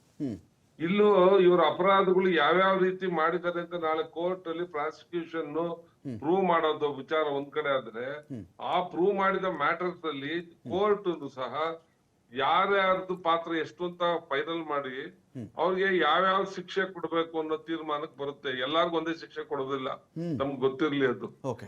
ಇದ್ರಲ್ಲಿ ಕ್ಯಾಪಿಟಲ್ ಪನಿಷ್ಮೆಂಟ್ ಇದೆ, ಅಂದ್ರೆ ಮರಣದಂಡನೆನೂ ಇದೆ ಸಿನಾಟು ನಲ್ಲಿ.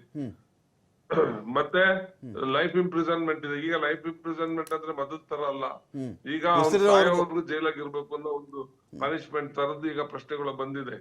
ಸೊ ಈಗ ಅದು ಪವಿತ್ರ ಗೌಡ ಅದು ಪಾತ್ರ ಅವಳು ಸಣ್ಣದಾಗಿ ಅನ್ನೋ ಹಿಂಗ ಆಗಿದೆ, ನನ್ಗೆ ಹಿಂಗ್ ಮಾಡಿ, ಆದ್ರೆ ಮೋಟಿವ್ ಸ್ಟಾರ್ಟ್ ಆಗಿದ್ದು ಎಲ್ಲಿಂದ ಅಂತ ಅದಕ್ಕೆ A1 ಮಾಡಿರೋದು. ಸ್ಟಾರ್ಟ್ ಆಗಿದ್ದು ಆಕೆಯಿಂದಾನೆ. ಅದು ಪಾಯಿಂಟ್ ಅಲ್ಲಿ A1 ಅಂತ ಆಕೆನ ಗುರ್ಸಿರೋದು. ಆಕೆ ಅದನ್ನ ಮಾಡಿದ್ರು, ಇವ್ರು ಯಾರು ಪಾತ್ರ ಬರ್ತಿರ್ಲಿಲ್ಲ ಇಲ್ಲಿ. ಸ್ಟಾರ್ಟ್ ಮಾಡಿದ್ದು ಅವಳಿಂದ ಅಂತ ಅಂದಾಗ ಅಲ್ಲಿಗೆ A1 ಅವಳೇ ಸ್ಟಾರ್ಟ್ ಆಯ್ತು ಅಂತ ಪ್ರಶ್ನೆಯಲ್ಲಿ ಈಗ ಫಿಕ್ಸ್ ಮಾಡಿರೋದು ಅವ್ರಿಗೆ. ಮತ್ತೆ ಅದನ್ನ ಸ್ಟಾರ್ಟ್ ನೆಕ್ಸ್ಟ್ ಸ್ಟೆಪ್ ಅಲ್ಲಿ ಯಾರು ಮಾಡಿದ್ದು, ದರ್ಶನ್ ಮಾಡಿದ್ರು. ಇವರಿಂದ ಇದಾಯ್ತು. ಯಾರ್ಯಾರು ಹೊಡೆದಾಗ ಏನೇನಾಯ್ತು ಅಂತ ಇನ್ನು ಸಾಕ್ಷಿಗಳು ನಿಮ್ಗೆ ಡೀಟೇಲ್ಸ್ ಗೊತ್ತಿಲ್ಲ. ಮತ್ತೆ ನಾವು ಅದರಲ್ಲಿ ಆಳವಾಗಿ ವಿಚಾರಗಳನ್ನ ಚಾರ್ಜ್ ಶೀಟ್ ಅಲ್ಲಿ ಏನ್ ಮಾಡಿದ್ರೆ ನಾವೆಲ್ಲ ಗೊತ್ತಿಲ್ಲದ ವಿಚಾರ. ಸೊ ಸಾಕ್ಷಿಗಳು ಎಲ್ಲೆಲ್ಲಿಗೆ ತಂದು ನಿಲ್ಸಿದ್ದಾರೆ, ಅದು ಟೆಕ್ನಿಕಲ್ ಎವಿಡೆನ್ಸ್ ಇರ್ಬೋದು, ಎಲೆಕ್ಟ್ರಾನಿಕ್ ಎವಿಡೆನ್ಸ್ಗಳು, ಮತ್ತೆ ಬೇರೆ ಪ್ರತ್ಯಕ್ಷ ಸಾಕ್ಷಿಗಳು, ಸಾಂದರ್ಭಿಕ ಸಾಕ್ಷಿಗಳು, ಇವೆಲ್ಲವೂ ಯಾರ್ಯಾರ ಪಾತ್ರ ಎಷ್ಟೆಷ್ಟು ಅಂತ ಡಿಸೈಡ್ ಮಾಡುತ್ತೆ. ಆಮೇಲೆ ಅದೆಲ್ಲ ವಿಚಾರ ಚರ್ಚೆಗೆ ಬರೋದು. ಈಗ ನಾನು ಒಂದ್ ಡೇಟ್ ಅಷ್ಟೇ ಹೊಡೆದಿದ್ದು, ನಾನು ಏನು ಹೇಳಲಿಲ್ಲ, ಅದೆಲ್ಲ ವಿಚಾರ ಈ ಸ್ಟೇಜ್ ಅಲ್ಲಿ ಬರೋದಿಲ್ಲ. ಸ್ಟಾರ್ಟ್ ಎಲ್ಲ ಆಯ್ತು, ಎಂಡ್ ಎಲ್ಲ ಆಯ್ತು. ಯಾರ್ಯಾರ ಪಾತ್ರ ಏನು ಅಂತ ಕೊನೆಗೆ ಕೋರ್ಟ್ ತೀರ್ಮಾನ ತಗೊಳತ್ತೆ. ಬೇಲ್ ಮ್ಯಾಟರ್ಸ್ ಅಲ್ಲಿ ಅದನ್ನೇ ತಂದಿದ್ದು ಸುಪ್ರೀಂ ಕೋರ್ಟ್. ನೀವು ಬೇರೆ ಡಿಫೆನ್ಸ್ ಗಳದ್ ವಿಚಾರ ಎಲ್ಲ ಆ ಕಡೆ ಇದ್ರು, ಅಲ್ಲಿ ಕಿಡ್ನಾಪ್ ಅಂದ್ರೆ ಅವ್ನ್ ಕರ್ಕೊಂಬಂದಿರೋದ್ ನಿಜ, ಸಾಯಿಸಿರೋದ್ ನಿಜ, ಅದನ್ನ ಮುಚ್ಚಾಕಕ್ ಪ್ರಯತ್ನ. ಈ 3 ವಿಚಾರನ ಯಾಕೆ ಸೀರಿಯಸ್ ಆಗಿ ಕಾಣ್ಲಿಲ್ಲ, ಇದು ಫಸ್ಟ್ ಮಾಡ್ಬೇಕಾಯ್ತು. ಅದ್ ಯಾರು ಮಾಡಿದ್ರು, ಯಾವ್ಯಾವ ಪಾತ್ರ ಏನು, ಅದೆಲ್ಲ ಆಮೇಲೆ ವಿಚಾರ. ಇವ್ರಿಗೆ ಸೆಲೆಬ್ರಿಟಿ ಅನ್ನೋದು ಬೇರೆ ಇರೋದ್ರಿಂದ ಸಾಕ್ಷಿ ನಾಶ ಮಾಡೋ ಅವಕಾಶ ಜಾಸ್ತಿ ಇದೆ ಇವ್ರಿಗೆ. ದುಡ್ಡು ಕಾಸಿರೋರು ಇಂಥವ್ರನ್ನ ನೀವು ಬಿಡಬಾರ್ದಿತ್ತು ಅನ್ನೋದು ಸುಪ್ರೀಂ ಕೋರ್ಟ್ ನ ಯೋಚನೆ. ಹಾಗಾಗಿ ಈ ಒಂದು ಡಿಸಿಷನ್ ತಂದು ಇಲ್ಲಿ ಪೆಂಡಿಂಗ್ ಮಾಡಿದ್ದೆ. ಎಷ್ಟು ಪಾರ್ಶ್ವದಲ್ಲಿ ಅಂದರೆ ಎಷ್ಟು ಫಾಸಲೆಯಲ್ಲಿ ಎಲ್ಲರೂ ಕೂಡ ಎಲ್ಲವನ್ನೂ ಹೇಳ್ತಾರಲ್ಲ. ಸೊ ಈ ಕೇಸಲ್ಲಿ ಈ ಡಿಜಿಟಲ್ ಎವಿಡೆನ್ಸ್ಗಳು, ಫಾರೆನ್ಸಿಕ್ ಎವಿಡೆನ್ಸ್ಗಳು, ಇದರ ಮಹತ್ವ ಎಷ್ಟಿರುತ್ತೆ ಅಂತ ಸರ್? ಡಿಜಿಟಲ್ ಎವಿಡೆನ್ಸ್ ಇರ್ಬೋದು ಅಥವಾ forensic it is not a definite science. For example, so there are serious suspect the investigation may tamper. For example ನಾನು ಹೇಳ್ತೀನಿ, ದರ್ಶನ್ ಶೂಸ್ ಅಲ್ಲಿ ಮಣ್ಣಿತ್ತು ಅಂತ ಹೇಳ್ಬಿಟ್ಟು, ಓಕೆ, ಅಂದ್ರೆ ಘಟನೆ ನಡೆದ ಜಾಗದಲ್ಲಿರ್ತಕ್ಕಂಥ ಮಣ್ಣು ಇವರ ಶೂಸ್ ಅಲ್ಲಿ ಇರ್ತಕ್ಕಂಥ ಮಣ್ಣು ಎರಡು ಒಂದೇ ಅಂತ. ಸೊ ಇವಾಗ ಈ ಒಂದು ಆಂಗಲ್ ನೋಡ್ತೀರಿ, ಅಂದ್ರೆ ಆ ವ್ಯಕ್ತಿ ಅಲ್ಲಿ ಕಾಲಿಟ್ಟನು, ಅಲ್ಲಿಂದ ಅವರು ಅಂದ್ರೆ ಕಾಲನ್ನ ಕಾರಲ್ಲಿ ಇಟ್ಬಿಟ್ಟು ಅಲ್ಲಿಂದ ಅವರು ಮನೆಗೆ ಹೋಗಿ ಆ ಶೂಸ್ನ ಹಂಗೆ ಇಟ್ಟಿದ್ದಾರೆ. ಇವರು ಶೂಸ್ ರಿಕವರಿ ಮಾಡಿದಾಗ ಮಣ್ಣು ಕೂಡ ಇದೆ, ಆ ಮಣ್ಣನ್ನ FSL ಕಳಿಸ್ಬಿಟ್ಟು ಪ್ರೂವ್ ಆಗಿದೆ ಅಂತ ಹೇಳ್ಬಿಟ್ಟು ಪ್ರೈಮರಿ. ಇನ್ನೊಂದು ಆಂಗಲ್ ಅಲ್ಲಿ ಯೋಚನೆ ಮಾಡಿ, ಅಲ್ಲಿರ್ತಕ್ಕಂಥ ಮಣ್ಣು ಇವ್ರ ಶೂಸ್ ಅಲ್ಲಿ ಸಿಕ್ತು ಅಂತ ಹೇಳ್ಬಿಟ್ಟು ಮಾಜರ್ ಮಾಡಿ ಅದನ್ನ FSL ಕಳಿಸಿ ರಿಪೋರ್ಟ್ ತಗೊಂಡಿದ್ರೆ, ಆ ಶೂಸ್ದಲ್ಲಿ ಇಲ್ಲ ಅಂದ್ರೂ ಕೂಡ ಮಾಜರ್ ಮಾಡಿ ಸೊ ಒಂದೇ ಅಂತ ರಿಪೋರ್ಟ್ ತಗೊಂಡಿದ್ರೆ ಯಾಕೆ ಈ ತರ ಇಂಪ್ಲಿಕೇಟ್ ಮಾಡಬಾರ್ದು ನೀವು? ನೀವು ರೇಣುಕಾಸ್ವಾಮಿ ರಕ್ತನ ನೀವು ಸತ್ತ ಮೇಲೂ ಕೂಡ ಡ್ರಾ ಮಾಡಿ ಸೊ ಇದೇ ಸ್ಥಳದಲ್ಲಿ ಬಿದ್ದಿತ್ತು ಅಂತ ಹೇಳ್ಬಿಟ್ಟು ನೀವು ಪರೀಕ್ಷೆ ಕಳಿಸಿದ್ರೆ ರಿಪೋರ್ಟ್ ಒಟ್ಟಿಗೆ ಬರಲ್ವಾ? ಅದೇ ರೇಣುಕಾಸ್ವಾಮಿ ಬ್ಲಡ್ ಅನ್ನ ಡ್ರಾ ಮಾಡಿ ಒಂದ್ ಯಾವ್ದೋ ವೆಹಿಕಲ್ ಮೇಲೆ ಅಂಟಿಸಿ ಅದನ್ನ ಫೋಟೋ ತೆಗೆದು ಸೊ ಇಲ್ಲಿ ಅಂಟಿತ್ತು ಅಂತ ಹೇಳ್ಬಿಟ್ಟು ಮಾಜರ್ ಮಾಡಿದ್ರೆ ಮಾಡ್ಲಿಕ್ಕೆ ಬರಲ್ವಾ? ಸೊ ಇದರಲ್ಲಿ ಸಮಕ್ಷಮದಲ್ಲಿ ಮಾಜರ್ ಆಗಲ್ವಾ ಹಾಗಾದ್ರೆ? ಪಂಚರ್ ಅಂದ್ರೆ ಯಾರು? ಸಾಮಾನ್ಯ ಜನ. ಅದನ್ನ ಯಾರು ಐಡೆಂಟಿಫೈ ಮಾಡೋದು? ಐಡೆಂಟಿಫೈ ಮಾಡ್ತಾರೆ, ನೀನ್ ಬಾ ಈ ದಿನ ಪಂಚರ್ ಆಗು ಅಂತ ಹೇಳ್ಬಿಟ್ಟು. ಸೊ ನೀನ್ ಬಾ ಈ ದಿನ ಪಂಚರ್ ಆಗು ಅಂತ ಹೇಳ್ಬಿಟ್ಟು ಎಲ್ಲ ಅವರೇ ಮೊದಲು ಸಾಕ್ಷಿಗಳನ್ನ ನೀವು ಇಂಥ ಸಾಕ್ಷಿಯಾಗಿ ನೀನು ಬರಬೇಕು ಅಂತ ಹೇಳಿ ಕರ್ಕೊಂಡು ಹೋಗ್ತಾರೆ. ಸೊ ಅಂತ ವ್ಯಕ್ತಿ ಇಲ್ಲ ಸರ್ ನೀವು ಮಾಡಿದ ತಪ್ಪು ಅಥವಾ ನಾನು ನೋಡಿರ್ಲಿಲ್ಲ ಸರ್ ಇವಾಗ ನಾನು ನೋಡ್ತಾ ಇದ್ದೀನಿ ಸರ್ ಅಂತ ಹೇಳಕ್ ಬರಲ್ಲ. ಸೊ ಈ ರೀತಿ ಅಂದ್ರೆ ಮ್ಯಾನಿಪುಲೇಷನ್ ಚಾನ್ಸಸ್ ಯಾಕೆ ಇರಬಾರ್ದು ಅಂತ ಹೇಳ್ಬಿಟ್ಟು ಒಂದು ಯೋಚನೆ ಇರ್ಬೇಕಾರೆ ಈ ನಿಮಗೆ FSL ಒಪಿನಿಯನ್ ಇದ್ದು ಕೂಡ ನೀವು ಅದನ್ನ ಅಪರಾಧನ ಸಾಬೀತು ಮಾಡೋದಿದೆಯಲ್ಲ, ಅದು ಬಹಳ ಬಹುತರವಾದ ಹೊರೆ ಬಂದ್ಬಿಟ್ಟು ಪ್ರಾಸಿಕ್ಯೂಷನ್ ಇರುತ್ತೆ. ಫೈನ್. ಲೋಕೇಶ್ ಸರ್, ಇವರು ಸಾಕಷ್ಟು ವರ್ಷಗಳ ಕಾಲ ಸಾಕಷ್ಟು ಕೊಲೆ ಕೇಸ್ಗಳನ್ನು, ಪಿಕ್ ಪಾಕೆಟು, ದರೋಡೆ, ಅತ್ಯಾಚಾರ ಎಷ್ಟೋ ಕೇಸ್ಗಳನ್ನ ಹ್ಯಾಂಡಲ್ ಮಾಡಿರ್ತೀರಿ ಸರ್, ನೋಡಿರ್ತೀರಿ ನೀವು. ಈ ಕೇಸಲ್ಲಿ ಅಂತ ಬಂದಾಗ ಬ್ಲಡ್ಡನ್ನು ಡ್ರಾ ಮಾಡಿಬಿಟ್ರು, ರೇಣುಕಾಸ್ವಾಮಿ ಬಾಡಿಯಿಂದ ಗಾಡಿ ಮೇಲೆ ಹೊಡೆದ್ಬಿಟ್ರು, ದರ್ಶನ್ ಬಟ್ಟೆ ಮೇಲೆ ಹೊಡೆದ್ಬಿಟ್ರು, ಡಿಫೆನ್ಸ್ ಕೇಳ್ಬೋದು ನಾಳೆ ದಿನ ಹಿಂಗೆಲ್ಲ ಮಾಡಿದ್ದಾರೆ ಅಂತ ಹೇಳಿ. ಅಷ್ಟೇ ಈ ಕೇಸ್ನ ಜೀವಾಳನ್ನ ಸಾಕಾ? ಒಂದು ವೇಳೆ ಈ ಬ್ಲಡ್ ಆ ಬ್ಲಡ್ ಅಲ್ಲ ಅಥವಾ ಇದೇ ಬ್ಲಡ್ ಅದೇ ಬ್ಲಡ್ ಆಗಿದ್ರು ಈ ಥರ ಮಾಡಿದ್ದಾರೆ, ಕೃತಂತ್ರ ಮಾಡಿದ್ದಾರೆ ಅಂತ ಹೇಳಬಹುದಾ? ಕಾರಣ ದರ್ಶನ್ ಬಟ್ಟೆ ಮೇಲಿದ್ದಂಥ ಶೂ ಮೇಲಿದ್ದಂತಹ ರಕ್ತದ ಕಲೆಗಳ ಗುರುತು ಅವ್ರ ಮನೆಯಲ್ಲಿ ಸುಶೀಲಮ್ನವ್ರು ಇರಬೇಕು. ಅವರು ಬಟ್ಟೆನ ಒಗೆಯಕ್ಕೆ ಹಾಕಿದ್ರು, ಒಗೆದ್ರು, ಒಣಗಿ ಹಾಕಿದ್ರು, ಅದನ್ನು ತಂದ್ವಿ. ಅದ್ರಲ್ಲಿ ಹೆಂಗಸ್ವಾಮಿ ಕಲೆ ಇರ್ತದೆ. ಇದೇ ಒಂದು ವಾದವನ್ನು ದರ್ಶನ್ ಪರ ವಕೀಲರಾದ CV ನಾಗೇಶ್ ಅವರು ಮಂಡಿಸಿದ್ರು. ಪ್ರಸನ್ನ ಕುಮಾರ್ ಅವರು ಏನು ಹೇಳಿದರು ಅಂದರೆ, ನೋಡಿ ಸ್ವಾಮಿ, ಇಂತಿಷ್ಟು ಉಷ್ಣಾಂಶದ ನೀರಿನಲ್ಲಿ ಅವಾಗ ಈ ಥರ ರಕ್ತ ಇರ್ತಕ್ಕಂಥ ಕಲೆ ಇರ್ತಕ್ಕಂಥ ಬಟ್ಟೆಗಳನ್ನು ಒಗೆದ್ರೆ ಅವಾಗ ಅದು ಸಿಗಲ್ವೇ ವಿನಃ ತಣ್ಣೀರಲ್ಲಿ ಬಟ್ಟೆ ಒಗೆದಿದ್ರು ಅವತ್ತು ಯಾರು? ಸುಶೀಲಮ್ನವರು. ಹಾಗಾಗಿ ಕಲೆಗಳು ನಾವು ಎಕ್ಸ್ಟ್ರಾಕ್ಟ್ ಮಾಡಿದ್ದೀವಿ. ಅದರಿಂದ ಮನೇಲಿದ್ದಂಥ ಬಟ್ಟೆ ವಶಪಡಿಸ್ಕೊಂಡು ಬಂದಿರೋದು ನಾವು ಸ್ಥಳದಲ್ಲಿದ್ದಂಥ ಬಟ್ಟೆ ತೊಗೊಂಡು ಬಂದು ಅದಕ್ಕೆ ಇಂಜೆಕ್ಟ್ ಮಾಡಿಲ್ಲ ಅಂತ ವಾದ ತಗೋಬಹುದು. ಮತ್ತು ಇದಿಷ್ಟೇ ಸಾಕ್ಷಿಗಳು ಈ ದರ್ಶನ್ ಅವರನ್ನ ಈ ಕೇಸಿಂದ ಆಚೆ ತರಕ್ಕೆ ಸಾಕಾ ಅಂತ ನನ್ನ ಪಾಯಿಂಟ್. ರಮಕ್ಕಂತವ್ರೆ, ನಿಮ್ಗೆ FSL ಒಂದು ಡೆಪ್ತ್ ಇನ್ನೂ ಸಾಕಷ್ಟು ಜನಕ್ಕೆ ಗೊತ್ತಿಲ್ಲ.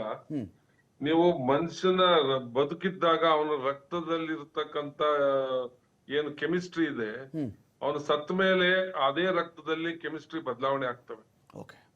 ಆ ಪಾಯಿಂಟ್ ಅನ್ನು ಇಲ್ಲಿ ಡೀಟೇಲ್ ಆಗಿ ಅವರು FSL ಅವರು ರಿಪೋರ್ಟ್ ಕೊಡ್ತಾರೆ. ಇದು ಸತ್ತ ಮೇಲಿನ ರಕ್ತನ, ಸತ್ತ ಬದುಕಿದ್ದಾಗಿನ ರಕ್ತನ, ನಿಮ್ಗೆ ಅದು ಗೊತ್ತಿರ್ಲಿ ಅದು ವಿಚಾರ, ಅಥವಾ ವೀರ್ಯನೇ ಆಗಿರ್ಲಿ, ಇದು ಅಂದ್ರೆ ಅವ್ರ ಮೈ ಮೇಲಿಂದ ತೆಗ್ದಿರೋದು ಅಂದ್ರೆ ವಿಕ್ಟಿಮ್ ಇಂದ, ಅಥವಾ ಇವನಿಂದ ಅದನ್ನ ಎಜೆಕ್ಟ್ ಮಾಡಿ ತಗೊಂಡು ಇದಕ್ಕೆ ಸಿಂಪಡಿಸಿ ತಗೊಂಡಿರೋದ, ಈ ತರದ ಪ್ರಶ್ನೆಗಳು ಬರುತ್ತೆ ಅಂತಲೇ ಅದಕ್ಕೆ ಡೀಟೇಲ್ ಆಗಿ ಅದ್ರದ್ದು ಒಂದು ಸ್ಟೇಟ್ಮೆಂಟ್ ಅವರು FSL ಎಕ್ಸ್ಪರ್ಟ್ಸ್ ಕೊಡ್ತಾರೆ. ಹಾಗಾಗಿ ಆ ಡಿಫ್ರೆನ್ಸಿಯೇಷನ್ ಆಗೇ ಆಗುತ್ತಲ್ಲಿ. ಸತ್ತ ಮೇಲ್ದ ಬದುಕಿದ್ದಾಗಿನ ಬ್ಲಡ್ ಇದು ಫಸ್ಟ್ ಆ ಕ್ವಶನ್, ಫಸ್ಟ್ ಮನುಷ್ಯನ್ ಬ್ಲಡ್ ಅಂತ ಒಂದ್ ವೆರಿಫೈ ಮಾಡ್ತಾರೆ ಆ ಕಲೆನ. ಆಮೇಲೆ ಅದ್ರಲ್ಲಿರುವ ಕಂಟೆಂಟ್ಸ್ ಗಳನ್ನ ಡಿಫರೆಂಟ್ ಮಾಡ್ತಾರೆ. ಆಮೇಲೆ ಬದುಕಿದ್ದಾಗ ಯಾವ ರೀತಿ ಇರುತ್ತೆ, ಸತ್ತಾಗ ಯಾವ್ದಿರುತ್ತೆ ಅನ್ನೋದು ಒಂದು ಇದಿದೆ ನಮ್ಮಲ್ಲಿ, ಅವ್ರಿಗೆ ಮೆಜರ್ಸ್ ಇದೆ. ಅದರಲ್ಲೂ ಇದನ್ನ ವೆರಿಫೈ ಮಾಡಿ ಆ ರಿಪೋರ್ಟ್ ಕೊಡ್ತಾರೆ.